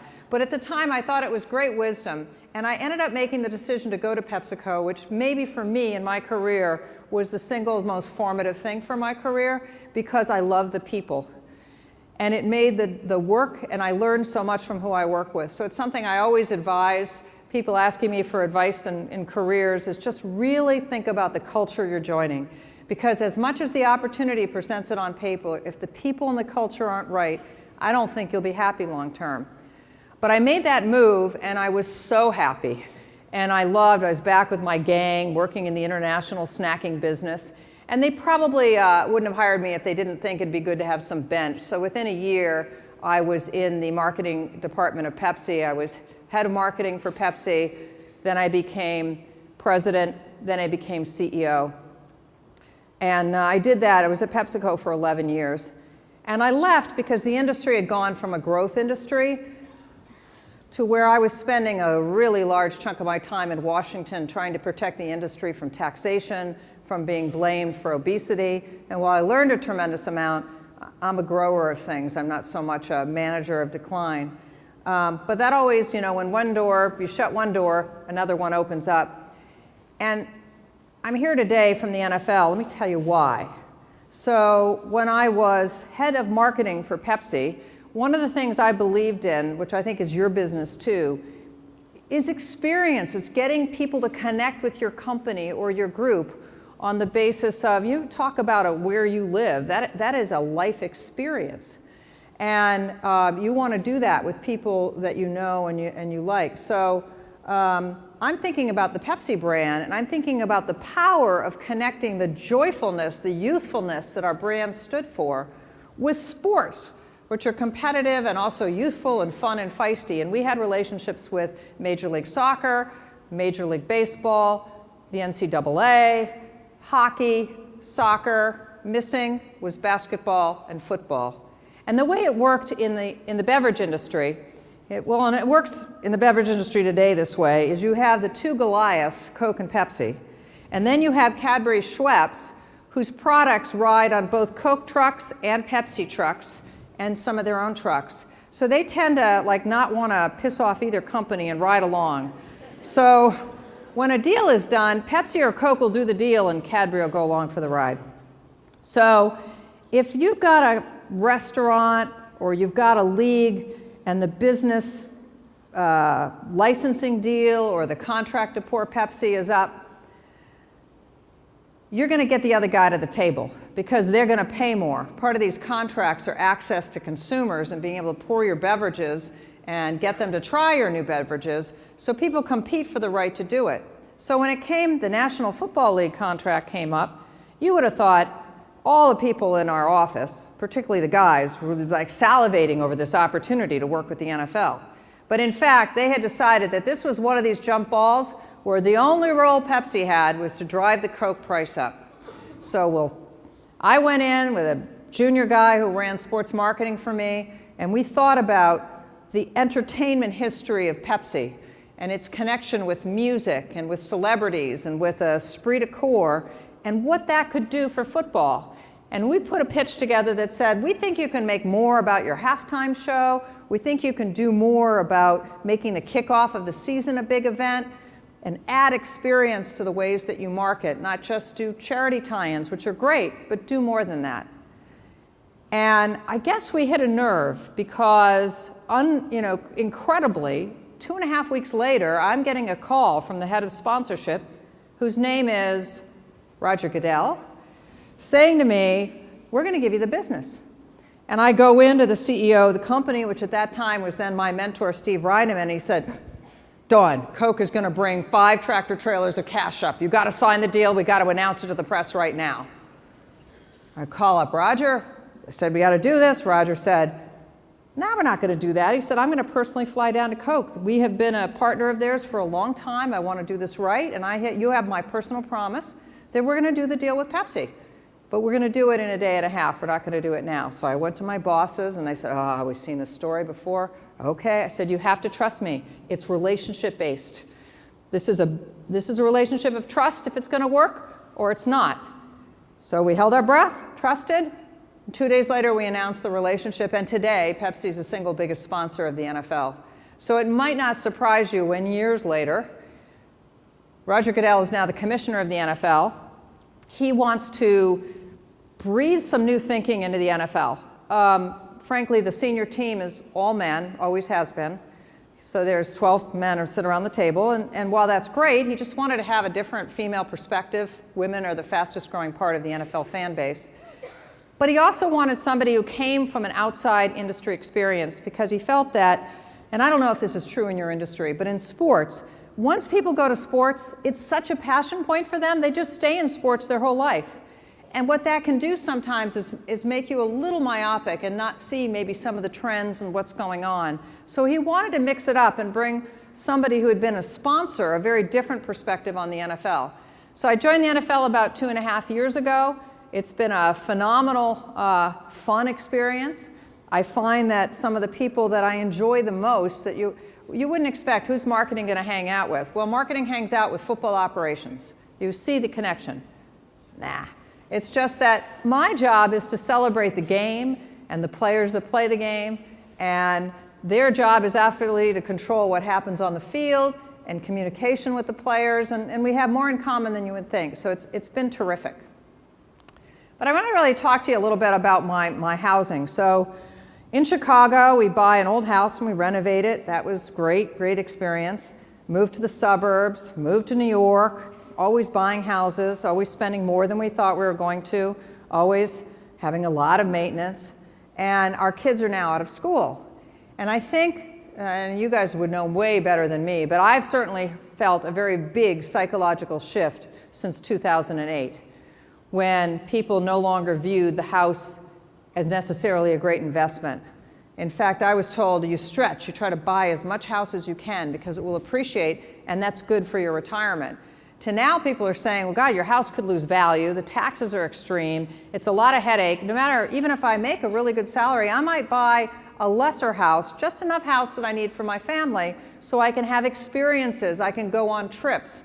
I'm not, house poor. And we're no different now. We went to sell our, fairly large house in suburbia New York, where everybody said, you're going to have such an easy time selling this house, pre-2008. So in our price range, it's a little teeny town of only like 6,000 people. And there would normally be 5 or 10 houses on the market.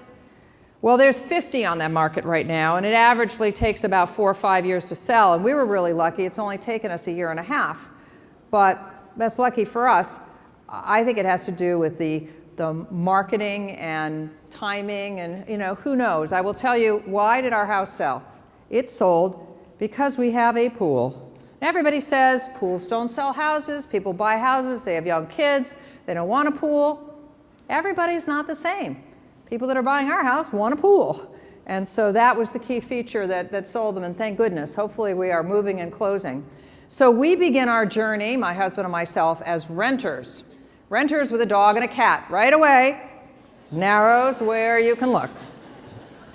And my husband loves cars, loves the great outdoors, is thinking maybe you can't go into an apartment yet. He's got to step down. And I'm thinking, whew, get rid of all of it. I just want a place to open the door and have give me a little balcony. So we're obviously in different places. So we looked at homes and we looked at apartments. And what I noticed was how important it was to me. So I did what probably all of your customers do. I go online, right? I know the neighborhoods I want. I know the area well, so I don't have to try to figure out the area. I look at features. I look at, and I notice an enormous difference. In which sites I open up, I can very easily navigate and see what I want to see in the place, and which ones are hard, the images don't come up quickly, which ones allow me to zoom in and see maybe the kind of refrigerator or whatever, which ones don't. And I obviously gravitate toward the ones that are easier to use. Well, now comes the narrow down process, right, which is to go out and visit them.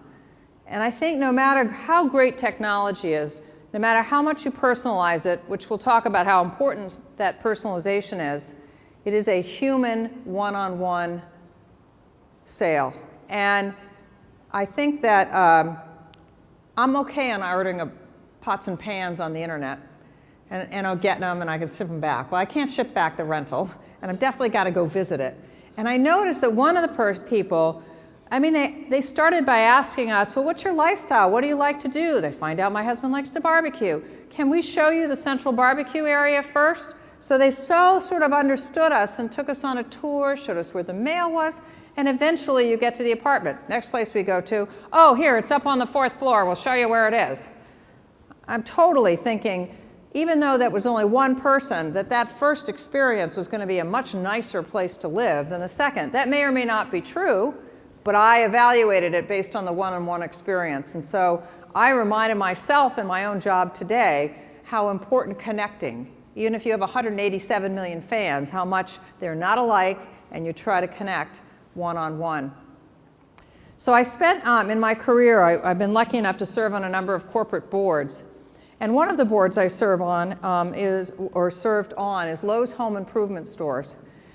Now, there was a great man who worked, Lowe's was a lumber yard in the southeast of this country, and without a lot of market research, with a great feel for the business, the guy that grew up as a salesman on the floor to running the company had this intuition that people were going to go toward do-it-yourself improvement of homes and apartments, and that, in his opinion, based on his experience, while the husband and wife both went in the store, the women in general, I don't want to generalize, seem to have more power over the guy in terms of the ultimate selection of drapes, carpets, or what was going to go on.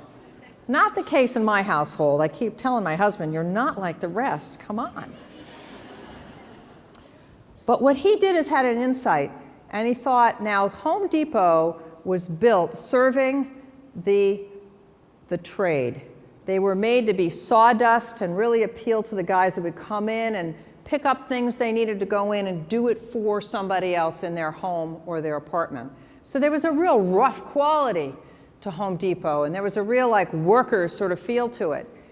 And what this guy at Lowe's did is said, maybe there's an opportunity, and this to me is all about understanding how to differentiate your what you offer from the person down the street who's offering a very similar service. His notion was, I think we can build a total home improvement store, not just a lumber store, that really caters to both men and women, but particularly I'm going to build it to an eye of a woman. I'm going to give more decor choices.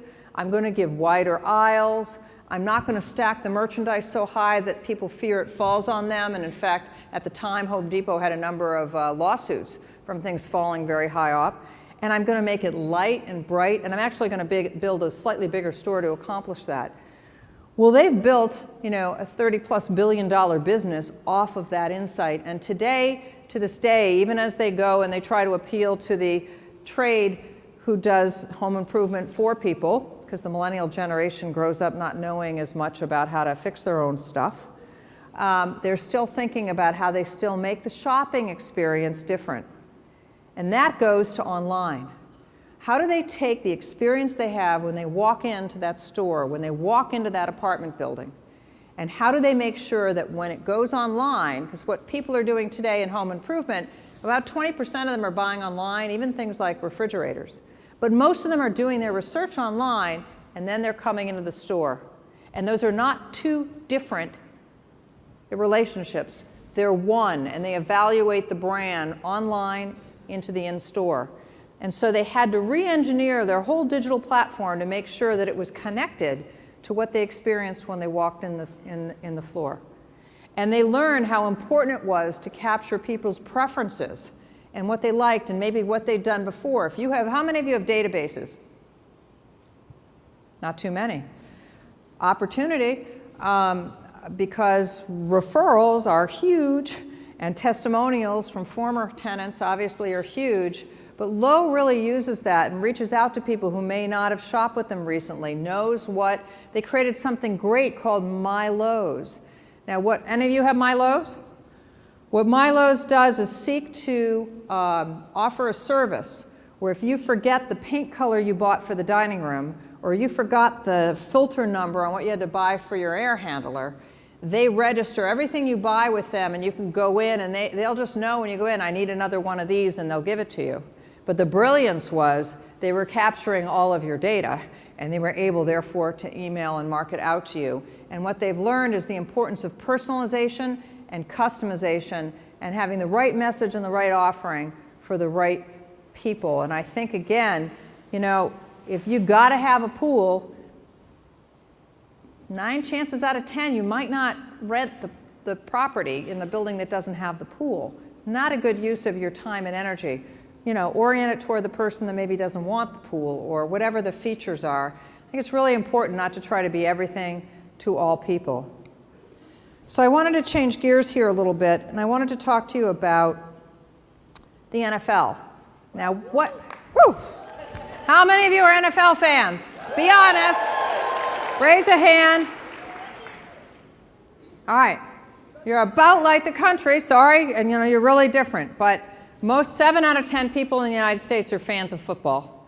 45% of them are women, 55% are men.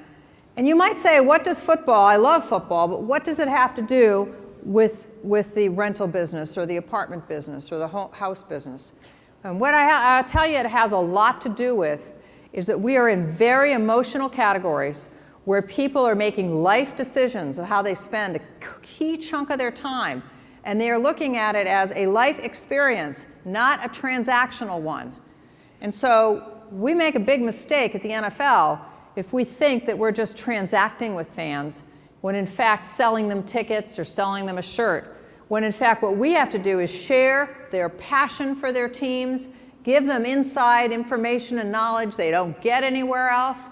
We need to make sure we're giving them the right kind of presentation on the television, that we're doing the right offering for youth, that we're understanding how a teenager goes to a game and experiences a game is different than somebody at my age. And so even though we have 187 million fans in the United States and 140 million outside the United States, we cannot treat them all the same. They're all very different, and that's the opportunity to customize the content and customize the way they interact with us. So for us, it starts with really understanding what makes your company, in our case, our brand, what makes it connect to people, and what can set it apart from the competition. So, yeah, we are the most popular sport in the US. I took this job because I think it's really hard to be number one. We are in a day and age where everybody wants to find something new the other guy doesn't know about and share it with each other. And we are clearly not the new thing.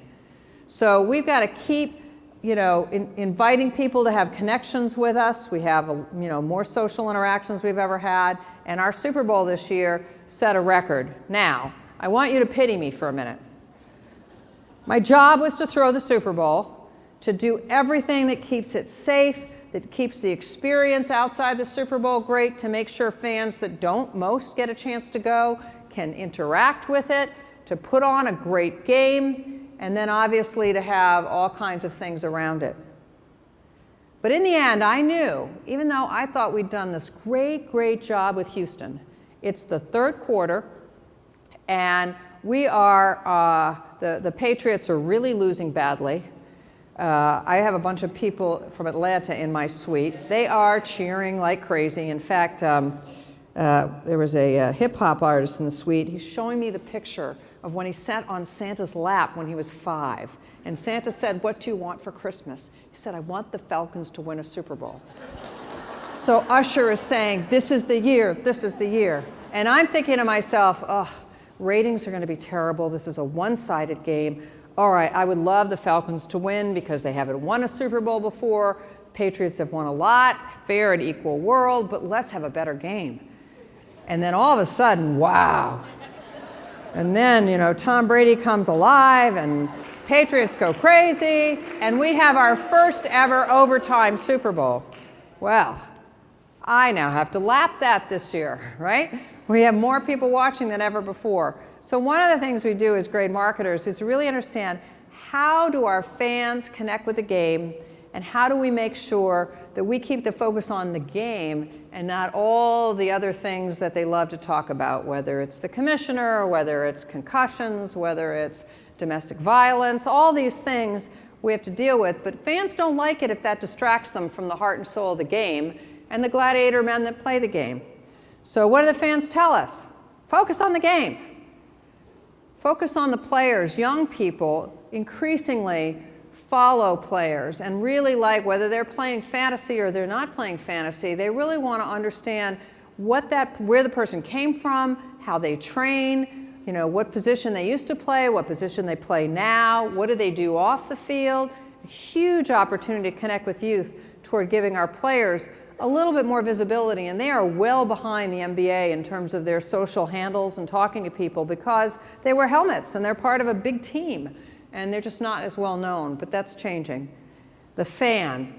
What people tell us about the NFL, and you may or may not agree, but they say, you know, we love it because it's perfect. It's high action, but every play lasts on average 6 seconds. So then there's downtime where you usually watch football with somebody else, or if not, you're texting with somebody else, and they love the fact that you can then, you know, kind of kibitz and say, they shouldn't have passed, they should have gone, they should have driven the ball, I knew that was going to happen, and then you talk about what's going to happen next, and it plays, and on average you have like 170 plays a game. So you have great back and forth dialogue, and our fans said we love that. We love the fact that there's no other time in our life where we have permission to be 7-year-olds. We can wear war paint, we can jump up and down, we can be silly, and we don't have enough opportunities in our life to be silly. Let us be silly. And they also said, we really like the fact that we're connected to teams and communities. And I think in the last panel, people talked a little bit about the importance of community, and particularly with the millennial generation and Gen Z. Together, they're half of the United States, and they're almost 50% diverse. And they definitely think it's important that a brand has values and they align with those values. I think it's very important brands don't make those political values, but instead try to find what unites people. And what unites them is caring about where they're from, where their local team is from, where the players are from. So when they told us this, and this is really the essence of our brand and our product, we said, so what we have to do is we've got to make sure in our marketing we celebrate the game. And we celebrate the fact that it has this possibility, whether you're at a high school game or a college game or you're lucky enough to go to an NFL game. I don't know about you, I will make friends with somebody a seat, 2 seats over. I would never know in life, but all of a sudden we're rooting for the same team and we're, you know, having stomach pains over the mistakes that are made. All of a sudden we're fast buddies. And that is just something people love about football. And they say there's not enough things in life today that bring people together. Football is one of those, whether you're in a bar, whether you're in the living room, whether you get lucky enough to go to a game. They also said to us that we don't like what feels to us like a little strife between the players and the NFL. When I spoke to the players, this is my job, to go down to the Pro Bowl and have breakfast with 3 or 4 Pro Bowlers every morning. That's a hard job, isn't it? But I talked to them and I said, tell me about the brand. And interestingly, they said the same thing the fans said. What they said is, you know, today more players are playing for more teams. And they said it's hard. You never know at any minute, even though you love the team you're playing for, you are just a phone call away from being cut. And it happens fast and it happens without notice. And it's really, really hard. So whether you're cut from the sport and you have to go on to your second career, or whether you're cut and you go to another, they really wanted to have a relationship with the broader NFL, something bigger than just their team. So we needed to give more voice to our players. We needed to give more voice to our fans and connect them. And our fans wanted to see that we're doing things to take care of our players, making it as safe as it can be for them, taking care of them after the game, and reaching out to them. So we'll talk a little bit about how we're doing that. So I want to play this commercial for you. And it shows you how in the playoffs last year we decided instead of telling stories about what players are doing off the field, we're going to tell stories with a lot of youthful attitude about what's actually happening on the field and teams that are emerging. So for example, I just happened to pick the Falcons. Second and short in the eye behind Ryan. Freeman the call. This is a 4-yard run. It may not look like much, but it forced Carolina to respect the ground game, which sucked up the safety on this play action. Leading to well-thrown ball by Ryan. Makes the catch of Julio Jones. One of the most prolific performances in NFL history. 300 yards receiving. Jump-starting an extraordinary run that made playoff time in Georgia a little more peachy. So this isn't just a 4-yard run. It can be a Super Bowl run. So our fans, that was some of the most successful advertising we did last year.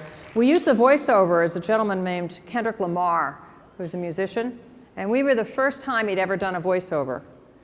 Now, when I showed this to the Jets Rookie Symposium a couple of weeks ago, and I was telling them what we were doing in marketing, they said to, and I showed them this spot too, they said, Kendrick Lamar's doing everything. I said, yeah, but we were first.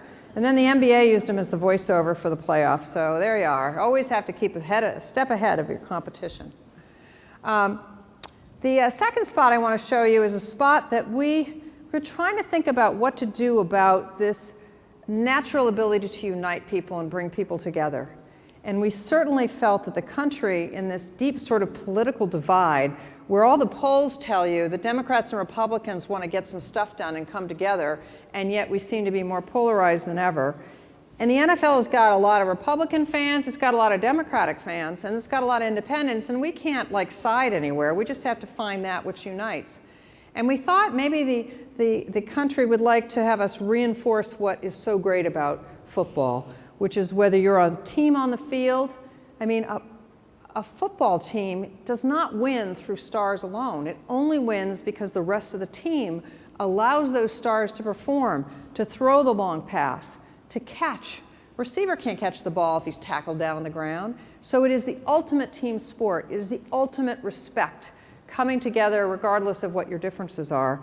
And that should, we thought, motivate our fans to think about football. So we did this spot thinking it was a nice to do, but I think we really hit a chord because it was a top 10 favorite spot, surprising us on the Super Bowl this past year. Take a look. Back in the Kansas City locker room where Commissioner Pete Rozelle... A lot written about this AFL NFL championship. Inside these lines, we don't have to come from the same place to help each other reach the same destination. No time to waste. Let's work. Inside these lines, we may have our differences, but recognize there's more that unites us. Inside these lines, it's a game of inches. And there's no such thing as an easy yard when you're fighting to move forward. Inside these lines, we're not only defined by our victories, but by the way we handle our defeats. Inside these lines, we can bring out the best in each other and live united inside these lines.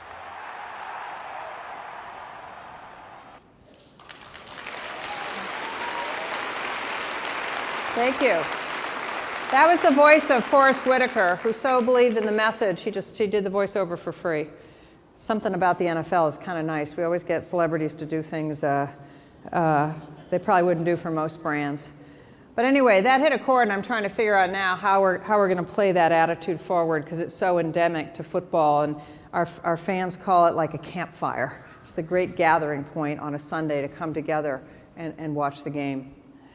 But we also needed to do more things, and I talked to you about needing to connect with our players. So our players were scared to come into, believe it or not, the NFL is headquartered on Park Avenue in New York. I thought, oh my God, this sport that's got big fields, why are we in Park Avenue? We're in Park Avenue because we're a media business, and it's so important, since most of our fans experience football through the game on the television, that we're really partners with our broadcast partners. So I'm going to digress a minute, because this is the importance, and you might be interested in this. How many of you watch games on TV? Woo, okay. So when we were doing this brand work, we were sort of wondering, a lot of people are not watching television as much, although the thing they are watching these days is any kind of news, because politics is sport these days, entertainment. So we have a new form of entertainment that we compete with. But what they said to us about the games we wanted to know is, are they too long? And the fans said, no, we like the nature of play, break. We don't think they're too long. Although if you ask a fan under the age of 35 how long they think the game is, not including the pregame and not including the postgame, they think it's 4.5 hours long. I guess that does say something about the changing, if you snap and you send messages in 7 seconds, our games feel 4.5, almost half a day long. But they said what we don't like is the interruption with commercials. We know we need commercials to see it for free. We don't mind the commercials. We'd like the commercials to be more about football, truck ads, and athletic gear ads, ideally. But we don't mind. And in fact, if you put your commercials a little bit longer, that'd be fine with us, because people that buy commercials won't probably like this, but they like to go to the bathroom or they like to go to the refrigerator, and it's okay if it's a little longer. So what we've done is to every quarter had 5 to 6 breaks for commercials. We're going this year to 4 breaks. Each of them, instead of being 1:50, are going to be 2:20. And we're taking out a lot of the drop-in reads, because people are just saying the game feels too interrupted. Let the game play out. Players said that. They felt, it's really hard. Think of it. You go to commercial break or something happens, and they're just hanging out on the field. Then they got to perform right away, and then they got to hang out on the field again. So we wanted to improve the pace of the game, which includes, putting a clock on it after there's a touchdown to make sure we're getting back in action quickly after 40 seconds. Things that we can do to make sure the pace is right. So I'm hoping you'll see pace.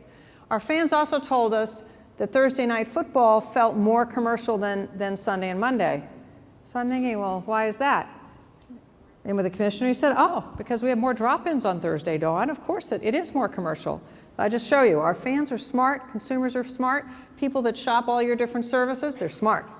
And you have to get credit. They really do know. So we've taken them down even more in Thursday night football.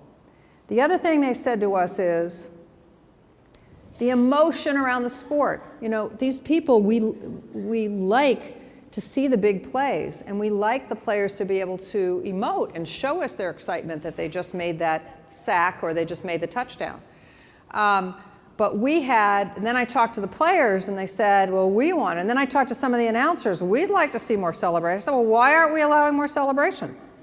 Well, because we're scared it'll lengthen the game, and it'll get out of control, and it won't be appropriate for kids. Well, let's get some players together. Let's tell them, how could we allow you to celebrate more in a way that won't be lewd? And they also said, we don't celebrate at all now because we hate fines. Even though if we make multi-millions, we do not want to get a fine slip in our locker.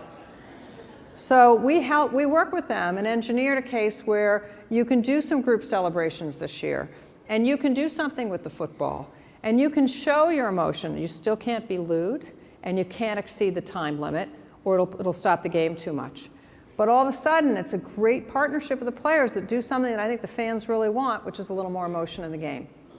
These players came to us, and they were the impetus behind a program that created the most positive social dialogue the NFL had today. And I share with you now for you to think, oh, geez, that's football, it doesn't apply to me. But it can. It says that ideas start really understanding your customers. When you successfully rent something to someone, or you hire someone who's really successful at renting, try to figure out why. What is it they're doing? What is it? What ideas do they have? Let them tell you about your company. What can be done better? Now, this is a case when the players came in. We said, we're not going to fine you. We're trying to create an environment where they would actually like to come into the NFL. It doesn't have to go into the green room and have to talk to the commissioner about your discipline. Come in and just talk to us. And they said, you know, we all, 65% of all players really give back to their communities. They tend to give back to where they grew up. They want to help kids, or they want to help a particular cancer that harmed one of their parents or one of their families. Very philanthropic, and really give a lot of their time on their off day on Tuesdays to be out in the community. And it's one of the strengths of athletes in general, but particularly NFL players, is how important that is to them. They came in to talk to us because they said, you know, we have these local stages and we're doing things. Some of us are spending multi-million dollars and getting tens of millions of dollars of contribution, and there's no visibility. And we would like to have that national stage to perhaps let our charity benefit from the national knowledge of the total fan base. So we worked with them and we said, how could we do that? And what they wanted to do is to be able to go on the field all the time, but that would look like messy all the time. So we said, what if? And then they said, well, maybe we could do something as a team. And I said, well, good idea. I said, but actually the younger fan base is trying to understand what makes each of you different. They would be more interested actually if understanding one of you has done something exciting and another teammate joined you in that to support you. They'd like the complexity of it. So we came up with this idea called, with them, My Cause, My Cleats. And what it was the idea that the weekend after Thanksgiving, you could sign up if you had a charity that was a 501(c)(3), that's all it had to be. You could design whatever cleats you wanted to wear on the field, and we would let you go on, and we wanted an outside source of endorsement. I do want to talk in your industry about outside sources of endorsement. But, you know, the Players Tribune is a site that was started by baseball players as a way to tell stories, athletes telling fans stories, and it's viewed to be very authentic, built by athletes. So instead of putting on the NFL site all these stories, we went and partnered with the Players Tribune, and we allowed our players in September and October to upload what they were doing and actually share with fans the design of their cleats. Sometimes Adidas or Nike helped them design it. Sometimes they got a local painter. Sometimes they did it themselves. Sometimes they had kids draw on it. But we had 500 out of 1,800 players participate, and I think the rest weren't really sure that, that the NFL was actually going to let them do this. We'd always been about finding if they wore the wrong cleat or the wrong color or they were out of uniform in any way. Was this real? Well, it was so positively received. And what we did is we provided an auction opportunity where the players could auction off their shoes. We do it for free for them, take all the proceeds and give it to their charity. So they were able to raise money. And it was enormously successful, so that this year, I think we're going to have well over 1,000 players participating. And it was the single thing. It wasn't a big deal. It was an idea that came from our players that we enabled that was messy. And there was discussion of, well, what if somebody put something inappropriate on their shoes? But we didn't have any of that. And I think because players knew it was a player design program. And it really connected with fans. And so this year, we're probably going to try to do some, working with fans so that some of the players can raise money through fans. We might let them have 10 different shoes. And so it's just an example of how to, and what's also important is, well, it's national visibility, it's really local impact. And that's so important, more than ever, in terms of doing something and giving back to your community. And it put a focus on how our players do that, so that if we do have a future situation, which I'm sure we will at some point, someone not doing exactly the right thing, not all players are painted with that. It was very hard for our players when Ray Rice made a bad mistake, because they thought everybody was looking at them as, okay, you're aggressive on the field, you're aggressive in your personal life. Not the case. So today, our players have a much better reputation, and they're able to show everything they do, so they're not all painted with the same when something highly visible happens. So that's in a way, that's a very digital only. We didn't blow it up big. We let it be very organic. We let players talk about it on their social handles, and it's been super, super successful. So I raise with you, in your communities, what can you do to get ideas and let them so that naturally and organically happen? I'm going to talk to you a little bit about the events part of my job and what we need to do to create, again, those local opportunities where fans can touch the NFL, given that most fans in a given year don't get to go to a professional football game.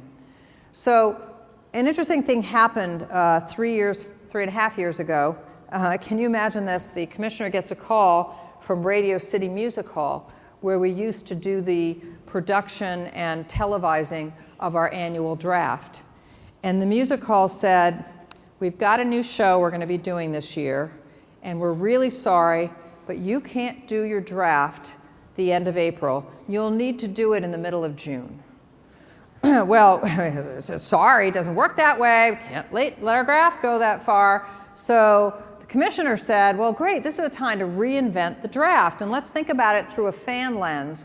When we do it at Radio City Music Hall, in a theater of 2,000 people, that's the only people that get to see it, and otherwise it's just a TV show, just like our games. What if we move it to a location and we create a whole fan festival around it? And so that was his challenge to us, and the events department took that and talked to a lot of cities, and Chicago gave us Grant Park, right down by the lake, gave us all of Grant Park, said bring on in the draft. So this is a rainy morning on Saturday. Sun and sunshine definitely helps. But you can see on the far left side, there's a big stage right in front of the lake. So what we did is, over here is Michigan Avenue. On Michigan Avenue, we had a theater where you could see it live, and you could get an app and go online, and 75,000 people applied for the 2,000 seats in that theater.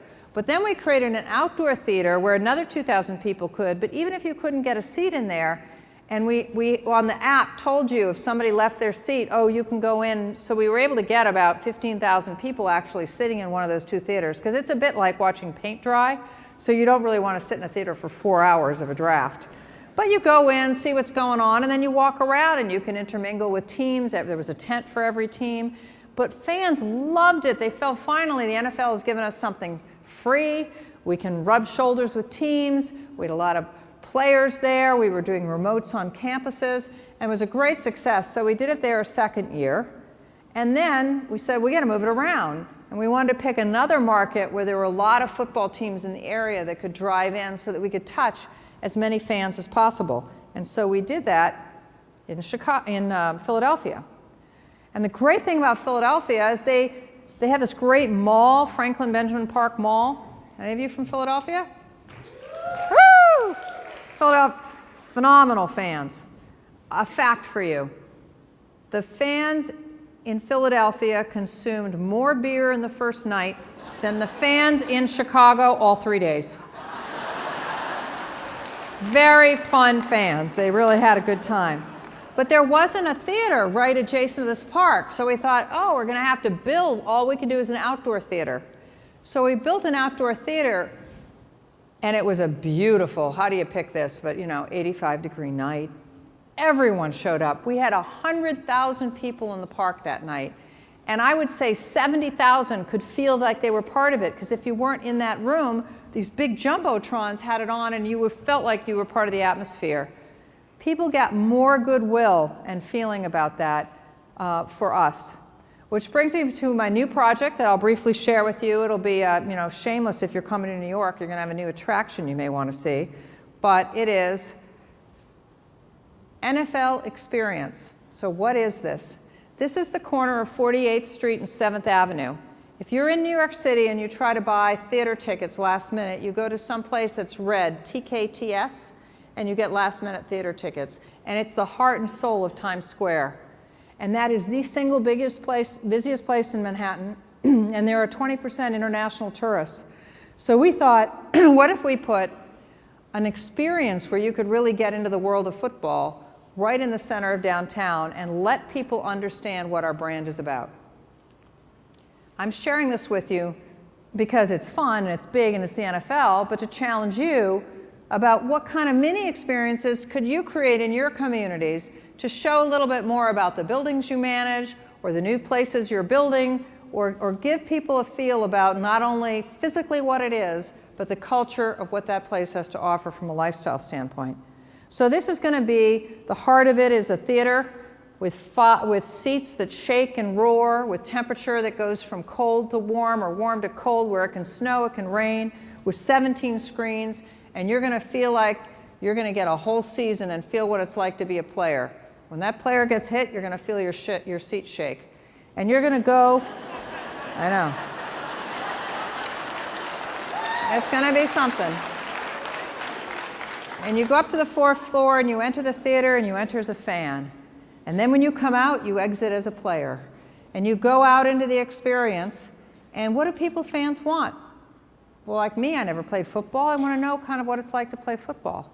So as soon as I exit that theater, I'm going to see the kind of training our players go through. And we're actually recreating a weight room, not pretty, but really what they look like. And then from there, I'm going to go and I'm going to get a talk by a coach. And in fact, John Gruden, former NFL coach, is going to be a hologram. He's going to teach me a play. And then after he's taught me that play, I'm going to go to the next exhibit and I'm going to try to make the play. And I'm going to go under a hood in virtual reality and I'm going to make the call and see how my play happens based on when I make the call and if the play is made. And then from there, I'm going to go to an area where I can throw a football and I can choose who I want, which receiver I want to catch my football as he moves across the screen.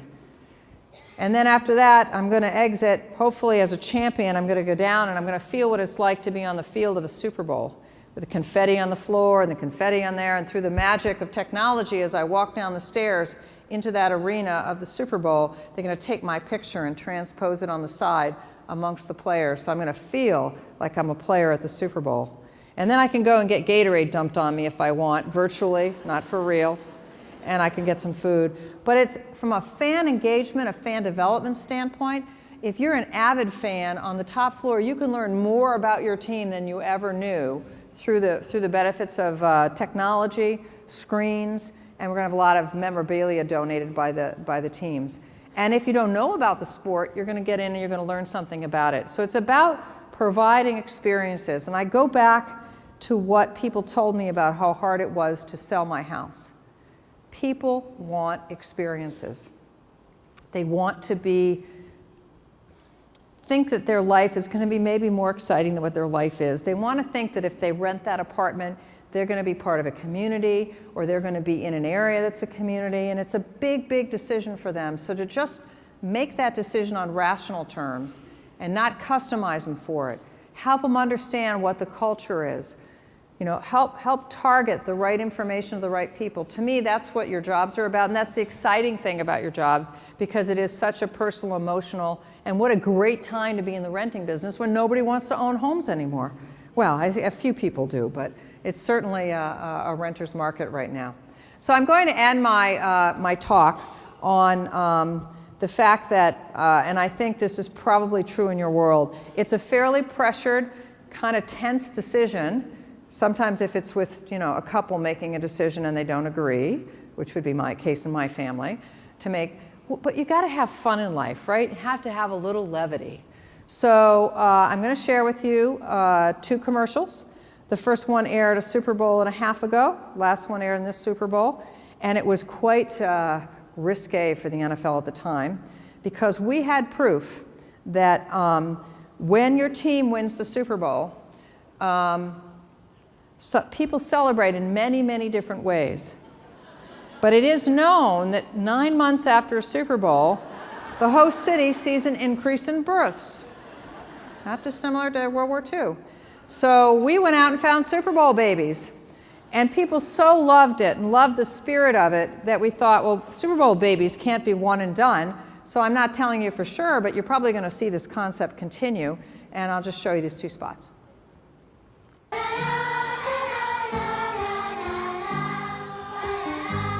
What makes the Super Bowl so super? A day we adore. It is a day so super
Thank you.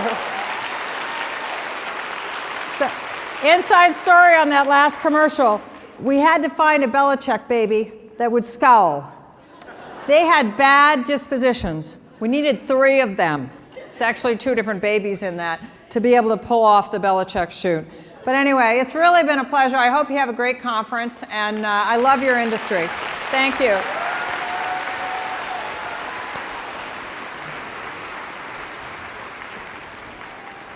Please welcome back to the stage, Rhonda Purrier.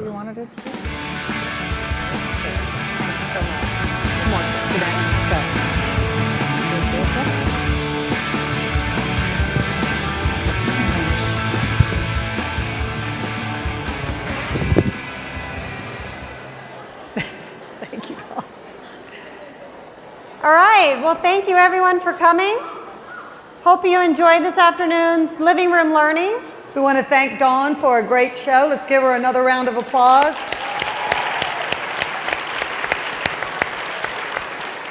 Hopefully you all join us downstairs for the welcome reception. And that wraps up today. See you a little later.